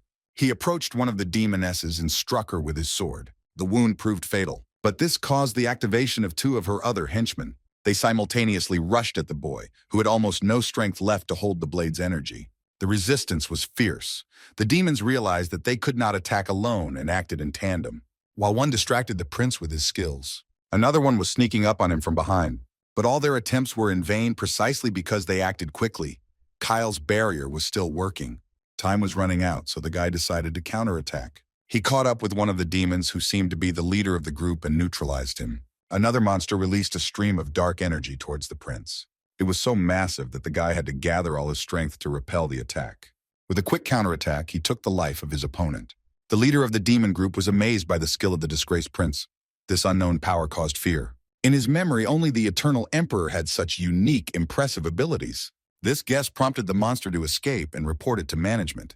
But Kyle had other plans for him. Realizing that he was in real trouble, the Horned One called upon the Ghostly Legion to help him. He didn't understand that the prince expected this from him. Now he didn't need the demon. Meanwhile, in the village, a frightened boy could not believe that his protector was the same Andrew. The attackers were also impressed by the stranger's abilities. One of them recognized the stranger as the same hero who'd once put an end to the fight against demons. It was an unpleasant surprise, because no one warned them about the confrontation with the Ghost King. But it was too late to run away, so there was no other option but to fight to the end. Andrew defended himself only with his hands, and his fist was stronger than any magical weapon. The murderers felt this well. The Ghost King remembered Prince Damon's words about attacking the village. Agnes knew what would happen. But what Andrew saw didn't look like simple robbers. A giant barrier separated their village from the rest of the world, which meant only one thing. They were isolated because the Phantom Legion would soon begin its invasion. Andrew knew he didn't have enough strength to stop such a horde on his own. But he had no choice. Despite the persuasion of local residents, he decided to stand on the defensive until the last moment. In the last seconds before the attack, he was stopped by Megan, who appeared out of nowhere. She asked to leave the prey to her. The witch craved new victims. A few seconds later, she unleashed all the monsters she was capable of creating into the world. The beastly army was ready to confront the invasion. Thus began the war for the village, one witch facing an entire army. But Kyle was not going to leave his ward alone. He easily broke through the magical barrier. The prince landed far from the fighting and carefully assessed the situation. He soon found the head of the legion among the crowd. This was the leader he needed. Realizing that her master needed to move forward, the witch decided to clear the way for him. She activated blood magic and simply incinerated any opponents who were too close. Kyle mounted the horse Megan had created and galloped towards the cursed king of the Ghostly Legion. What he needed most in this ordeal was the weapon Kronos had. And to do this, it was necessary to confront these magical creatures personally. The prince raced with all possible speed, and the enemy, seeing him, did the same. A few seconds later, their swords touched each other. The cursed king and Kyle flew past each other without causing any harm. But the prince did not want to stop there. He immediately turned back, despite the fierce resistance. Everyone he met on his path dissolved in Alaxia's energy. Kyle generated more and more energy in order to destroy as many enemies as possible with one blow. And finally, I saw my desired goal again. A powerful light shone all around as the cursed king and prince crossed swords again. The force of the impact shattered Kronos' weapon into pieces in the hands of the leader of the Ghostly Legion. But Kyle wasn't going to stop or let him catch his breath. He concentrated the maximum amount of available power into his blade. But having gotten as close as possible to the enemy, it suddenly changed trajectory and soared into the sky. This confused the evil ghost a little. But not for long, because the prince unexpectedly attacked him from the other side. A few seconds later, he repeated his maneuver, trying to strike again. But the cursed king foresaw this development and stopped Alaxia with his own hand. He pushed Kyle away and counterattacked. The guy barely had time to orient himself and dodge the blow in time. Suddenly, the leader of the Ghostly Legion said that he had been expecting Prince Damon's arrival. He was supposed to lift the curse, but for some reason he was too weak to do so. Kyle himself understood that such an opponent was too strong for him. The prince had only one way to win, and there was no time to waste. The guy took action. The members of the squad that Evelyn sent to follow her brother had just reached the village. They were dissatisfied with their task, because it could not bring them additional victories or any adventures. But everything changed when the warriors saw a protective barrier in front of them. The prince, meanwhile, unleashed all his power and skill with the help of his sword. It was as if Alaxia had become an extension of his hand. With incredible speed, Kyle struck his opponent. As a result of such an attack, the cursed king's hand, which held the weapon of Kronos, fell to the ground. The lunar eclipse the prince caused was enough to deal with evil of this level. Only this powerful technique of Kyle's was available to him at this stage of his ability development. But the cursed king was not going to stop. He picked up the sword with his other hand. The prince blocked a possible attack in his direction with lightning speed. From now on, the opponent could no longer consider him weaker than himself, because he received a worthy beating. Evelyn's squad understood that the prince they were supposed to be following was trapped within this barrier. In the end, they had little choice, so the warriors began to fight their way inside. The magic was so powerful that it took several hits before the barrier cracked. After a lot of effort, they finally managed to get inside. The surprise of the squad members knew no bounds when they saw that a real war was going on there. Even more surprise and concern was caused by the spectacle of the prince's duel with the cursed king. Kyle was moving too fast for his opponent, who barely had time to parry his blows. In the end, the prince wounded the ghost. No matter how angry he was in response, he was unable to successfully counterattack. In the end, Kyle even managed to hit his opponent in the head. He understood well that the time of the lunar eclipse was limited, and therefore it was necessary to act even faster. This behavior of the person made the cursed king ponder her nature. Ultimately, he recognized that Kyle might be the one with the power to free them from the curse. This meant that the prince would only have to endure one final test. He will be recognized if he survives the blow. The blue flame that erupted from Kronos' weapon illuminated the earth to the horizon, breaking through the confining barrier. At the same second, Kyle attacked his opponent. The cursed king seems to have waited forever for a warrior who would put him out of his misery. Everyone present witnessed an incredible spectacle. Alaxia absorbed all the powerful energy of Kronos' weapon in a matter of seconds. Moreover, Kyle seems to even be able to control this energy to his own advantage. The cursed king knelt before the prince. He was sincerely grateful to him for his courage, and from now on wanted only rest. The Phantom Legion was destroyed, so it was necessary to go after the reward. A guard was waiting for Kyle at the other end of the portal. He was surprised that the prince was not a hero destined to be rewarded for these exploits. This meant only one thing: the fate of the world had been rewritten. Somehow Kyle interfered with the flow of time and arrived much earlier than he was meant to. It was as if a creature of the rank of God had interfered with the chronicle. Kyle himself aroused suspicion, because the guard did not see his fate. The hero was not from this world. But according to the rules of this place, the prince had to receive his reward anyway. He gave the boy a bracelet that symbolized the 5 questions of Kronos. Each of the 5 stones had the power of a natural disaster, making the artifact extremely powerful. The 5th stone was supposed to appear when the boy activated the coordinates of the Ghostly Legion he received. This strange dialogue in the Temple of Time only confused Kyle. He did not understand his nature. While Prince Damon received his reward in the village, Evelyn's squad did not understand what exactly they had witnessed. The power of the disgraced emperor's viceroy was, without exaggeration, impressive. Megan, having finished with her enemies, turned her attention to strangers. She wasn't opposed to killing someone else, but they replied that they had come here to protect the prince, not to fight him. Andrew also decided to join the conversation and cause confusion with his appearance. He explained that the prince and Megan together dealt with the invasion of enemies. While the knights demanded details from one of their idols, the witch worried about the fate of her master. But Kyle unexpectedly returned. The prince felt squeezed out like a lemon and urgently needed rest. So everyone present had to postpone all their questions until better times. A few days later, Prince Damon, along with Evelyn's knights, was already leaving the village. The residents respectfully lined up to see off their savior, led by Andrew. He solemnly announced that from now on he wished to join His Highness. But Kyle didn't need the Ghost King around just yet. He wanted to save this warrior for a full-scale battle with the dark forces. Andrew was so grateful to the prince that he agreed with his decision without hesitation. The next day, the Moon Eye Guild received news from the spy Angela. The disappearance of the Phantom Legion surprised Eileen seriously. No one knew for sure what exactly happened there, but Prince Damon emerged victorious again. What was even better was that no one except the guild and the participants in the events knew about what had happened. Damon Agnes was currently on his way to the capital. That's why Eileen needed to hurry up and get the information he asked her for. In addition to her current tasks, the girl was worried about the appearance of some unknown hero. Rumors spread in the Empire with incredible speed, even outpacing the guild's agents. In the evening, the prince finally reached his estate and immediately went to train. Kyle was trying to break through his ceiling and reach the third level of self-improvement. But all attempts have been in vain so far. Prince Damon's body was not designed for such powerful force. Suddenly, Priscilla interrupted the training. This time, the girl didn't come to spy. The princess realized that she wanted to be useful to Damon and help him in some way. But Kyle reacted quite sharply negatively to her proposal. He believed that the girl's abilities were not yet sufficient to entrust her with anything serious. He wanted Priscilla to start actively improving herself. This girl, like the Empire as a whole, needed to make more efforts and change her destiny. After listening to His Highness's instructions, the princess left the hall. Beatrice and Angela came to visit Kyle in her place.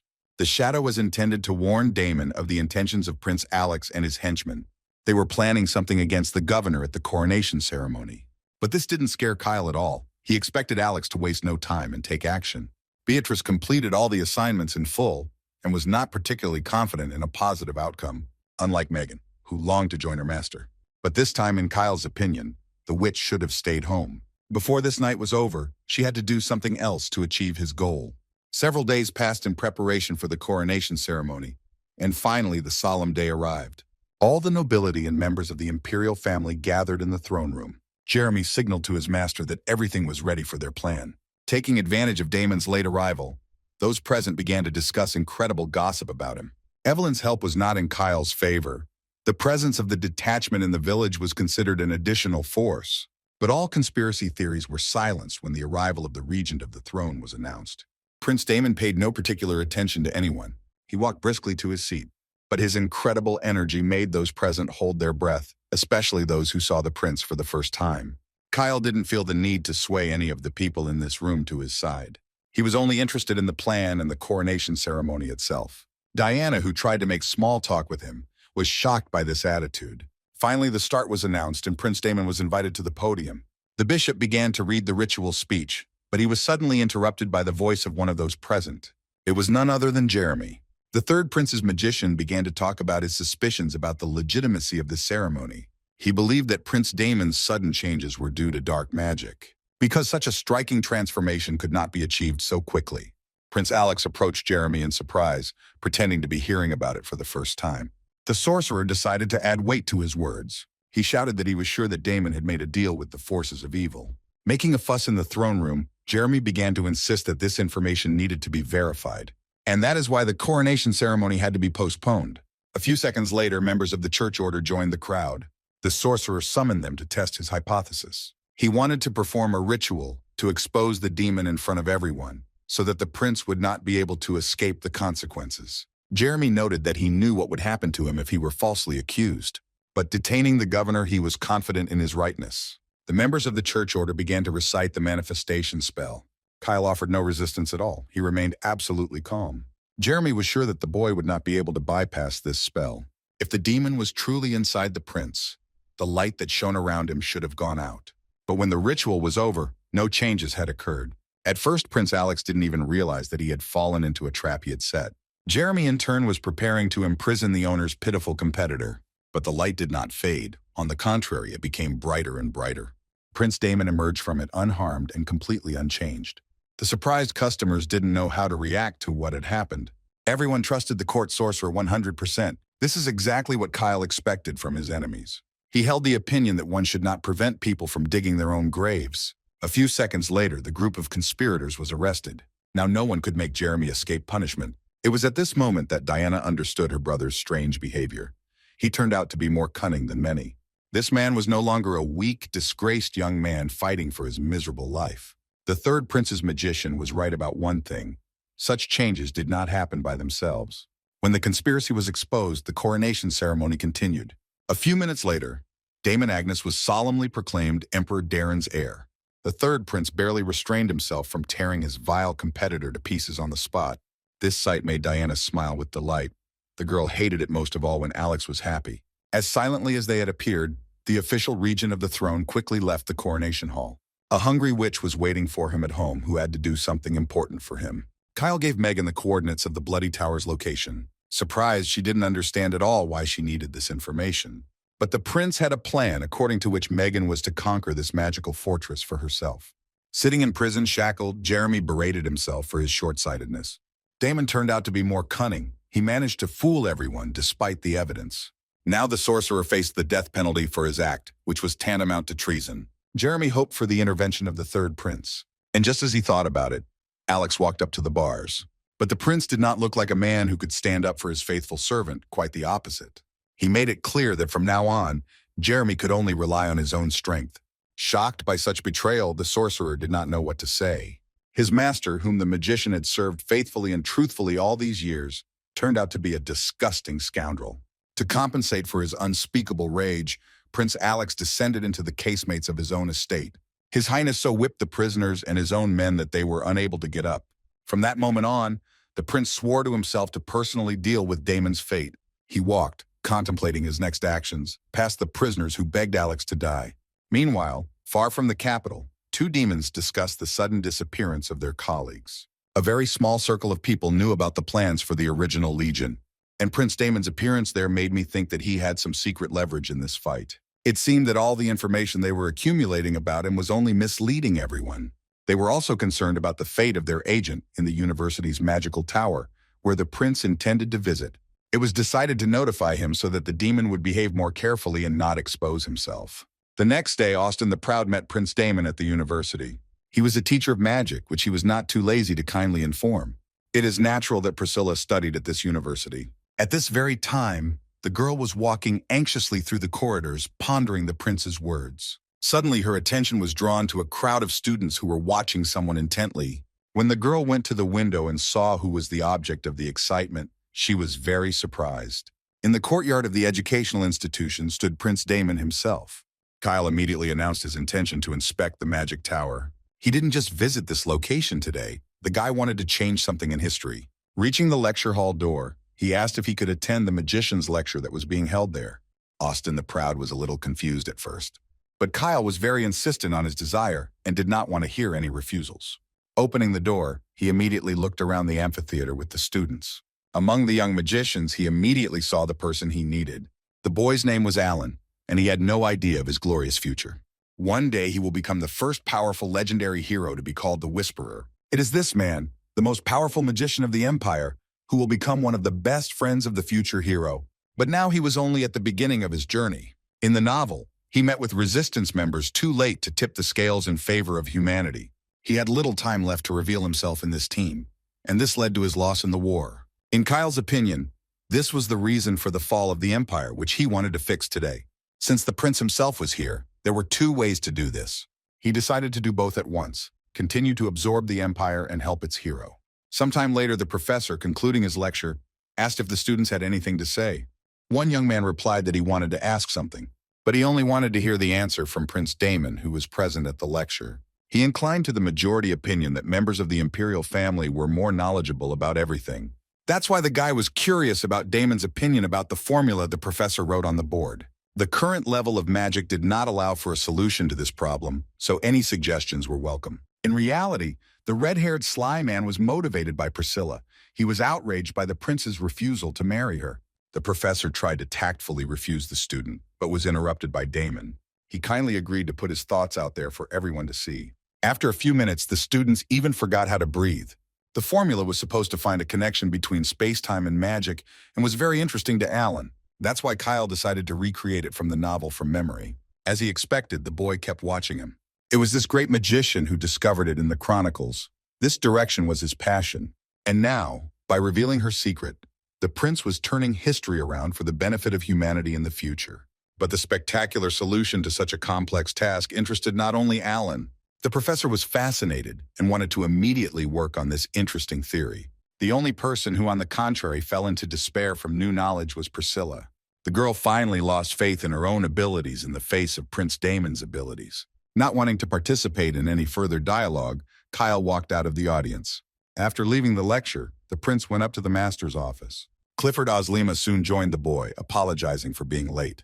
Whatever he was called in the chronicles, this man was one of the most powerful people in the world. He assured the prince that he was delayed for family reasons. But everyone knew that he had renounced his family and was only interested in university. Noticing this, Kyle decided to immediately tell the reason for his visit. But Clifford interrupted him. He had previously met Prince Damon, and so I immediately realized that his essence had changed. But Kyle was not going to reveal the secret of his soul to him. He skillfully avoided the answer. This forced the master to immediately apologize for his impudence and get to the point. Kyle needed a strange doctor, an improved magic circle, and help from Clifford himself. Because Damon's body was too weak, the strange doctor's abilities became a necessity. But this master healer kept in touch with the world through several people, one of whom was the master. Clifford did not contradict the first two wishes of the prince, but refused the last one. He could not break his oath not to attend anything except the university. But Kyle had a strong argument on this point. The Magister's help directly concerned the magic tower. Also, one of the matters the prince wanted to resolve could help strengthen the institution's magic. An hour after class ended, Alan was called to him by Austin Gordovity. Although the student was going up to the challenge, his mind was completely occupied with Prince Damon's formula. Alan had many questions for His Highness. Only when the boy closed the classroom door behind him did he see a mountain of student bodies on the floor. Professor Austin's entire office was permeated with demonic energy. But as soon as Alan realized that this could be a trap and he had to run away, Proud opened the door. When the young wizard saw other teachers behind the professor, he realized that Austin was involved. Of course, the situation Alan was in looked very bad. He looked like a murderer, and the demonic energy on his hands looked like he was possessed by evil. The guy understood that nothing good could come of this situation, but he couldn't think of what to do. The teachers demanded voluntary surrender, but Alan only wanted to escape. The guy correctly assessed the situation. Austin Gordovit was behind everything. The professor was incredibly pleased with himself. 15 minutes ago, he invited several students from Alan's stream to his classroom. He dealt with them pretty quickly. The guys didn't even have time to understand anything, let alone defend themselves. The demon enjoyed the spectacle of a real meat grinder and the screams of young men. The trap for the future legendary sorcerer worked as well as possible. He followed the leadership's plan. But Austin's joy was premature as Prince Damon entered the room. The organization had warned Gordovit about this disgraced subject, but he thought he was being cautious. The demon tried to prevent the principal from reaching the audience, but the reaction was unexpected. The prince abruptly pulled out Alaxia and cut off Professor Austin the Proud's head in front of everyone. No one could understand what had happened, but it was irrational to speak out against the imperial family. Kyle ran his sword over the dead man's back, explaining nothing. He knew that he had little time before the true demonic entity appeared. The magic circle that Clifford had strengthened a few minutes ago was supposed to contain the enemy's power. The prince had barely finished his work when the mighty monster broke free from its shell. The astonished professors had no idea that such a creature was among them. The monster threatened Prince Damon with reprisals for his exposure. He rushed forward, wanting to tear him to shreds. But Kyle managed to activate the lunar eclipse, the only powerful technique currently available to him. The two opponents met in a fierce duel. They were not inferior to each other, and it was an amazing sight. Attack after attack rained down on the prince, but he managed to block them quite successfully. The demon was angry, most of all because he had been caught in his own arrogance. His fist and Alaxia's blade met, the force of evil so powerful that the sword began to crumble. The wizards of the magic tower, just in case, hid behind a protective barrier. They understood that there was nothing they could do to help Prince Damon right now. The strength and courage of the viceroy made the magicians hold their breath. Although the monster was an extremely powerful opponent, Kyle's goal was to detain it. He just wanted to prove to Clifford that he could trust him. Grabbing the demon by the shoulders, the prince threw him against the wall with all his might. The prince continued to restrain the monster with all his strength, and now he did not think about his condition at all. The master entered the room unexpectedly and quietly, but upon seeing the furious confrontation, he became furious. The strength of the demon's energy disappeared in direct proportion to Clifford's approach to the prince. In anger, the great magician could wipe out an entire city with his power, not like some evil creature. And now this pitiful monster was endangering the lives of the students at his university. No matter how the enemy spy tried to hit the master, his attempts were in vain. He held back the flames. Clifford gradually approached the true incarnation of Austin the Proud. Finally, having come close, he touched the monster's limb with his finger. This caused incredible pain to the demon, who urgently decided to flee. But Kyle was on guard and calculated its trajectory. With a lightning strike, the prince struck the dark spirit with the help of Alaxia. Thus, another spy of the Demon King died ingloriously. The professors and Alan looked at Prince Damon as if he were some kind of messiah. Kyle himself was pleased that his actions had accelerated the future meeting of the magician with the hero. When it became clear that no one present was injured, Clifford calmed down a little. Remembering the prince's request, the master insisted on keeping these events a secret. Most of all, the sorcerer was interested in what he should do, given the presence of such opponents. But Kyle remained consistent. He wanted the same three things as he had in the beginning. After meeting with the master, while leaving the university, he met Alan again. The boy demanded answers to his questions. But the prince was not going to reveal the secrets of the future. He believed that time would put everything in its place. Having a friend from the heroes team could come in handy in the future. But the boy wasn't worth the effort just yet. Meeting the prince turned Alan's worldview upside down. Despite the false impression of spontaneity, Damon's actions were completely deliberate. And in order to be worthy of talking to such a person, Alan decided to improve himself. A clash with a spy in a magical tower exhausted the last of Avatar Kyle's strength. More than ever, the prince needed the help of a strange doctor. But it was thanks to recent events that the boy was able to approach the third stage of developing his strength. After the final restoration of Damon Agnes's body, Kyle sought to finally conquer this milestone. Beatrice and Fred were already waiting for the prince at the estate. They preferred that His Highness rest, but in any case, they prepared everything necessary. Kyle's plans were ambitious and did not allow for respite. Meanwhile, Diana was in her office thinking about her brother and the unexpected appearance of Alaxia in his arms. She knew the history of the sword very well and was not surprised by the lack of reaction from those around her. A limited number of people had access to the vault and understood the essence of these weapons. She didn't want Prince Damon to be made into a hero of all time. For these reasons, the princess decided to observe him more closely. She was sure he wouldn't be able to come to the meeting on national issues, but who knows? Participation in the meeting required the support of council members, and there were no people loyal to the prince. But judging by her brother's temper, the princess understood that this state of affairs could change very quickly. The girl is used to preparing for all possible options. A car with a respectable passenger was moving along the night roads of the capital. The local aristocrat, Ashley Hawass, was full of anticipation of quick profit. Although he maintained neutrality, money changed that before every meeting on national issues. Today he was wondering whose side he was ready to lean on. Ashley's greedy thoughts were interrupted by the appearance of a stranger on the road. The aristocrat was thrown out of the car so quickly that he didn't even have time to orient himself. All he saw before him was a black cloud of energy. Looking back at his expensive car, the aristocrat saw that almost nothing was left of it. At this moment, the man was seriously afraid for his life. It was not surprising because the stranger, who had caused Ashley to suffer, was decisively approaching him. Although the aristocrat himself was not a hero, he had a squad of bodyguards in his arsenal. He summoned them without thinking for a long time and hoping that it would help. But all attempts were in vain. One by one, the men fell to the ground dead. The stranger, without any effort, destroyed the entire bodyguard of the honorable aristocrat. Ashley Hawass's legs gave out from terror. He realized that he could not run away. He could only wait for death. But everything changed when he saw the stranger's face. It was Prince Damon Agnes who immediately reminded the rich man of the crimes he had committed. The longer the list of crimes became, the more Ashley trembled with fear. But today Kyle wasn't going to kill him. He needed the aristocrat. Beatrice was at the same time busy interrogating another representative of the privileged classes of the empire. The man, even though he had a bag on his head, still behaved very defiantly. But it didn't scare the girl at all. It rather made her smile. Beatrice did not believe that the prisoner would be found sooner than she could get what she wanted from him. Moreover, she had something to offer him. When the prisoner heard these words, his anger turned to interest. Beatrice slowly removed the bag from his head. Prince Alex knew full well that Damon would try to gain a seat at the meeting. But this was not part of his plans. In the prince's opinion, he would try to sway the world to the side of neutrals. This could not be allowed, so he ordered his men to get ahead of their competitor.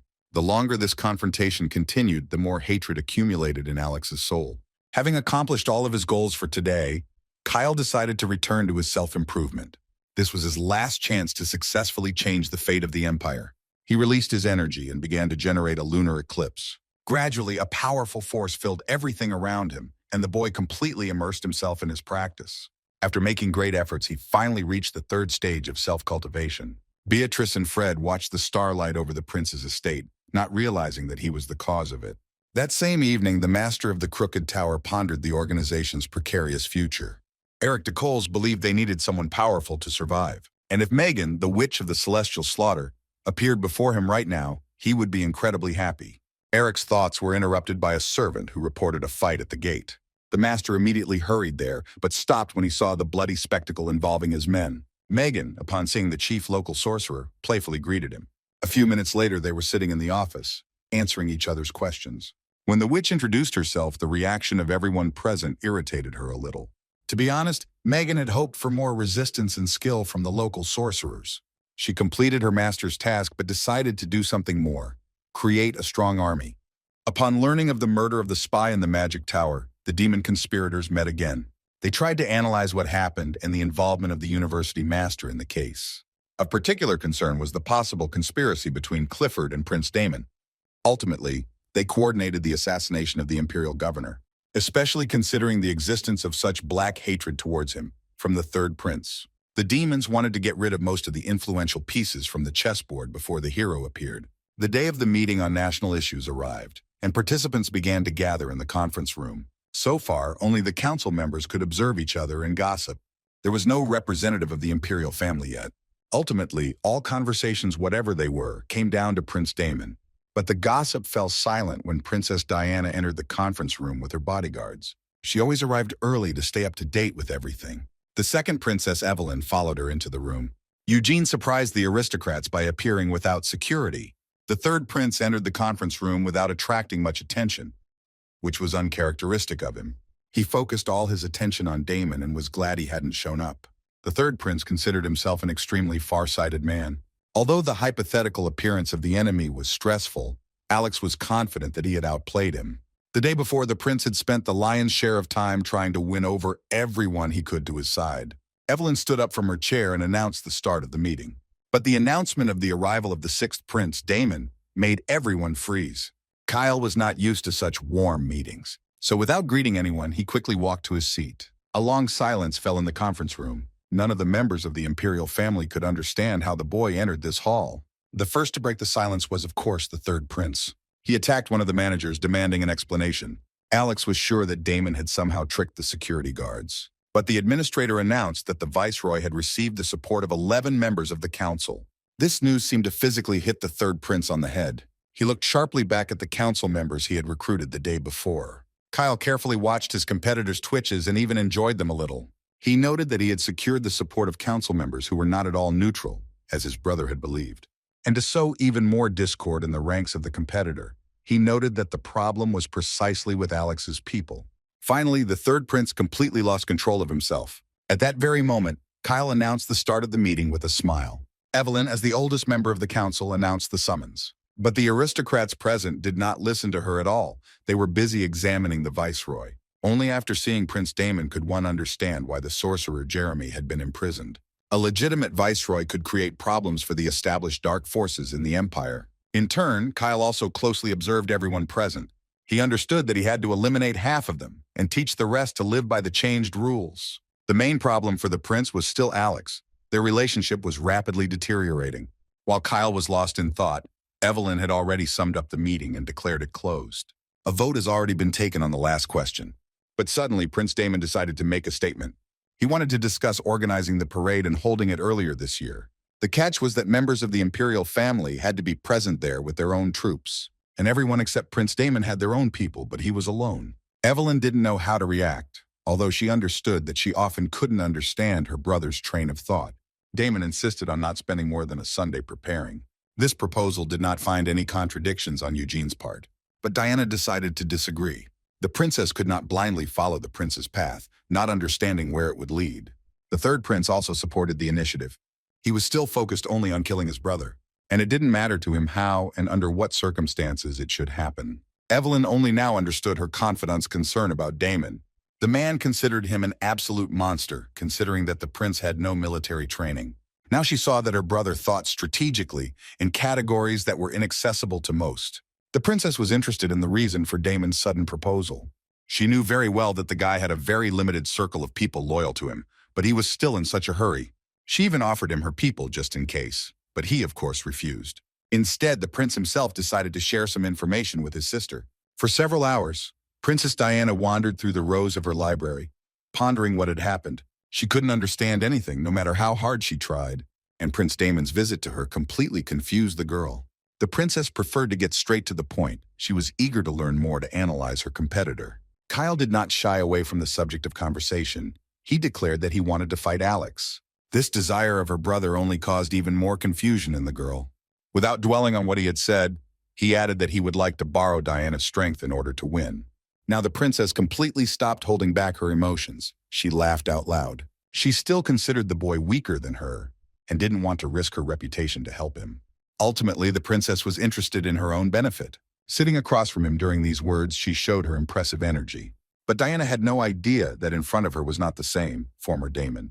Kyle released his dark aura and it made the girl freeze. The princess did not recognize this dark force at all, but her very presence made Diana tremble with terror. When Diana's fear became apparent, Kyle explained that her direct involvement was not necessary at all. All he needed was her army. The prince knew very well that the girl hated the third prince more than anyone else. And also, from the novel, he knew that she herself had planned the attack on Alex, but it had failed. The reason was what was happening in the dungeons of his palace. Listening to the governor's arguments, Diana weighed her options. She understood that she alone could not cope with the strength that the third prince had. And this weirdo Damon seemed to have a plan. When the boy told her in detail what he was going to do, the princess was impressed. Ultimately, this persuaded her to agree to participate. The princess ordered all her available troops to be gathered in the palace. It shouldn't look suspicious because of the parade. She was willing to take any action to achieve what she wanted. Alex, meanwhile, was receiving a report from his scientist in the dungeon of the Imperial Palace. He was interested in the results of experiments he had commissioned to be conducted on humans. The scientist announced that the progress was quite significant, but they would not have time to finish the experiments on Sunday. This, of course, was sad, but the third prince was confident that he could handle his brother without it. He knew that the boy planned to oust him from the palace. So for these reasons, I decided to act proactively. Believing that Damon would have a small number of men, he wanted to crush him with this advantage. Scrolling through various scenarios, Alex decided that he was ready to provoke a fight himself. Everyone warned him to be careful, but the prince's ego prevented him from heeding the advice. The hatred he felt for his brother generated more than just a desire to kill. Alex wanted Damon to beg him to die himself. At home, Beatrice warned Kyle that the third prince had already begun to act. Megan was also at the right location and awaiting new orders. Therefore, the boy decided to start the operation, despite the persuasion of the head of the Shadow Order. Remembering the history of the Chronicles, Kyle understood that attacking the third prince now was the right decision. He was the easiest target now. Eventually, when human experiments yield results, Alex will become too powerful. That is why Diana's attempt to eliminate him in the novel became fatal for her. Together with the detachment of the fifth princess, Kyle set out to storm Alex's estate. He felt a tickling sensation inside him, a sense of danger that was so familiar in his past life.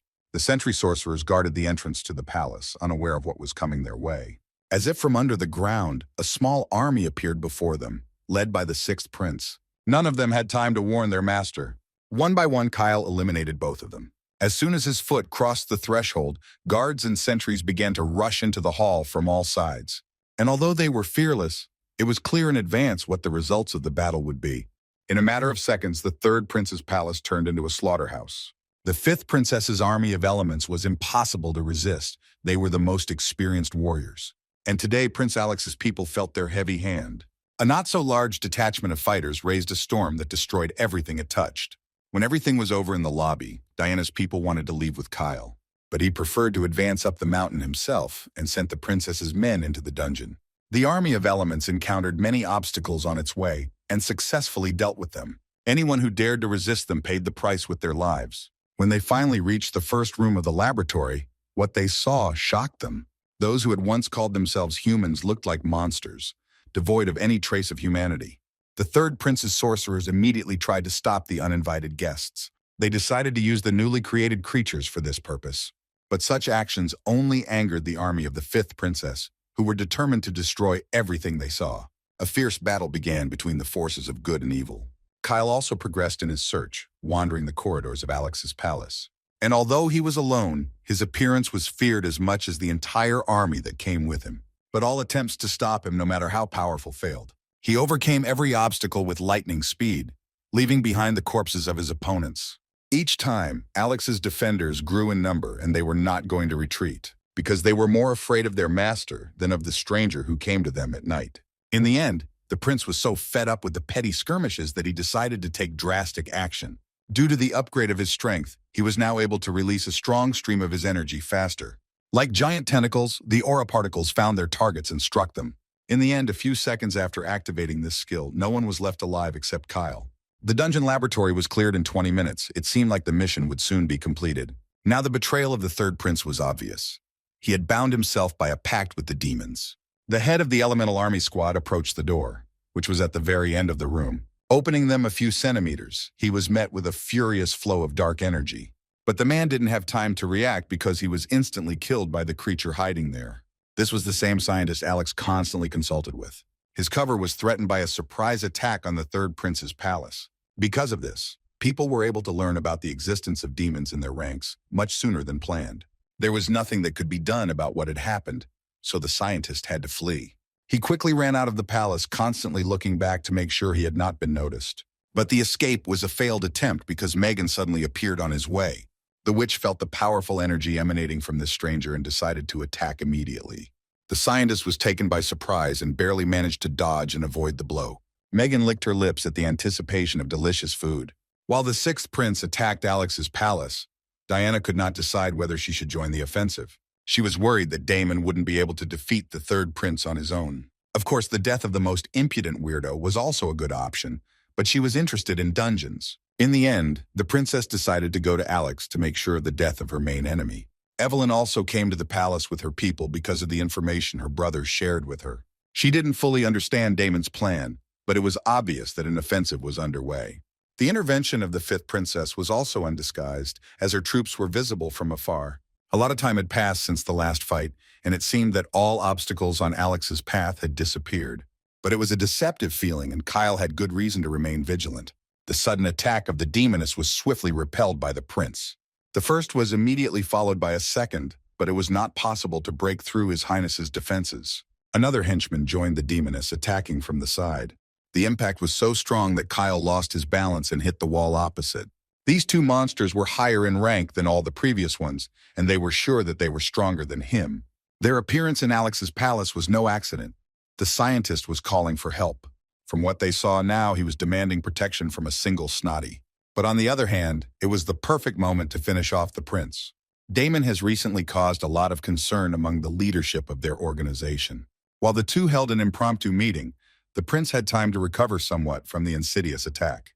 He released energy outward and, approaching his opponents, gradually accumulated its amount. But he didn't do it silently. The boy provoked the monster with humiliating remarks towards them. Kyle was enraged that the demons had managed to bypass his vigilance and, after all, briefly disorient him. The prince did not allow his opponents to prepare a defense. With lightning speed, he rushed towards the monster in female form. This greatly angered her companion, who immediately regrouped. But Kyle was ready to attack this time. He activated the armor of the Eternal Emperor. They came with Alaxia, but were not available until he leveled up his power. Now the prince was protected from all types of physical attacks. His body was to remain unharmed. A giant demon and a man came together in a fierce fight. A few seconds later, Kyle had absorbed everything that was left of the giant. Now only the demon remained. If the first one didn't have any chance, then she has even more. The prince flew up to her and grabbed her by the head, as if expelling her from her shell. He relentlessly delivered blow after blow to his opponent, depriving her of the opportunity to escape. In the end, the monster suffered the same fate as its henchman. Now Kyle truly felt that there was no barrier left between him and Alex. A few minutes later, he opened the door to the prince's office. He was expecting the arrival of his sworn enemy, although he himself planned to destroy Damon later. Meanwhile, in front of the palace, the scientist was still trying to avoid death from the witch's extraordinary power. Seemingly without any effort, she did things that only a few wizards in the world were capable of. Strangely, such a powerful person has until now escaped the watchful eye of the demon clan. The scientist understood that this opponent might prove to be too much for him. His priority remained escaping the palace and avoiding prying eyes. With dark magic, with just one blow, he unexpectedly got rid of his opponent. Although this surprised the scientist quite a bit, He immediately ran away. But Megan, recovering within a second, stopped him halfway. This worthless dark wizard didn't know who he had contacted, and she was going to prove it to him. A moment later, the man realized that his situation was completely dire. He had few options left for maneuver. He couldn't escape due to the intense pressure. With all his strength, the scientist tried to block the opponent's attacks. There was only one way left for the monster, to take on the true form of a demon, which he was. But doubts about revealing her identity allowed Megan to get dangerously close to him. While Megan dealt with the spy, Alex apologized to Damon in his own way. He admitted that he underestimated his brother's abilities from the very beginning. He perceived all of Damon's victories as simple luck. But everything changed with his appearance in this office. Now Alex recognized him as a competitor. And the competitor turned out to be so strong that the need to kill him right there outweighed everything else. At the very beginning of his formation, Alex was inferior to other descendants of the imperial family. The power of the Star Sea submitted even to its smaller brothers and sisters, but not to him. This made the prince passionately strive for self-improvement. After all, he invented to combine the powerful techniques of the imperial family and the magic elements of the Clifford clan. Fortunately, he and the most powerful wizard in the world were related, which made Alex Agnes's monster.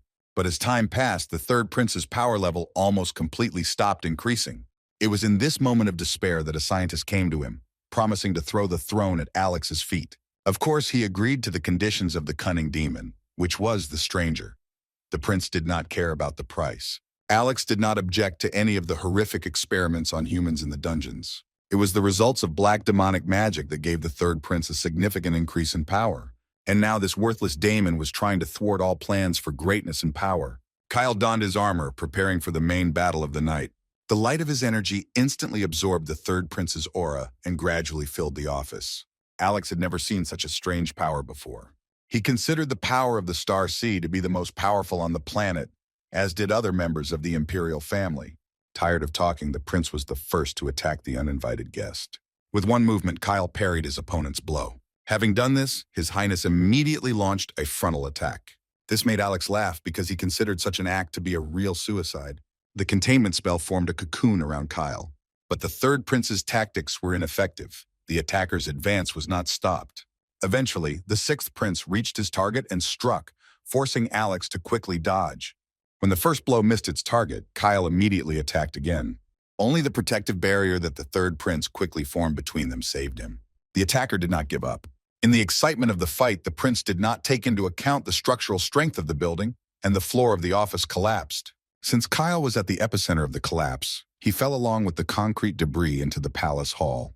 Seeing his opponent lying on the floor, Alex cheered up, thinking that the end was near. The third prince thought that Damon was so stupid and did not take into account his power before attacking. Delivering one of his next pompous speeches, he moved closer and closer to the boy. Kyle seemed to have lost his last strength, but that was a deceptive impression. The guy had an ace up his sleeve.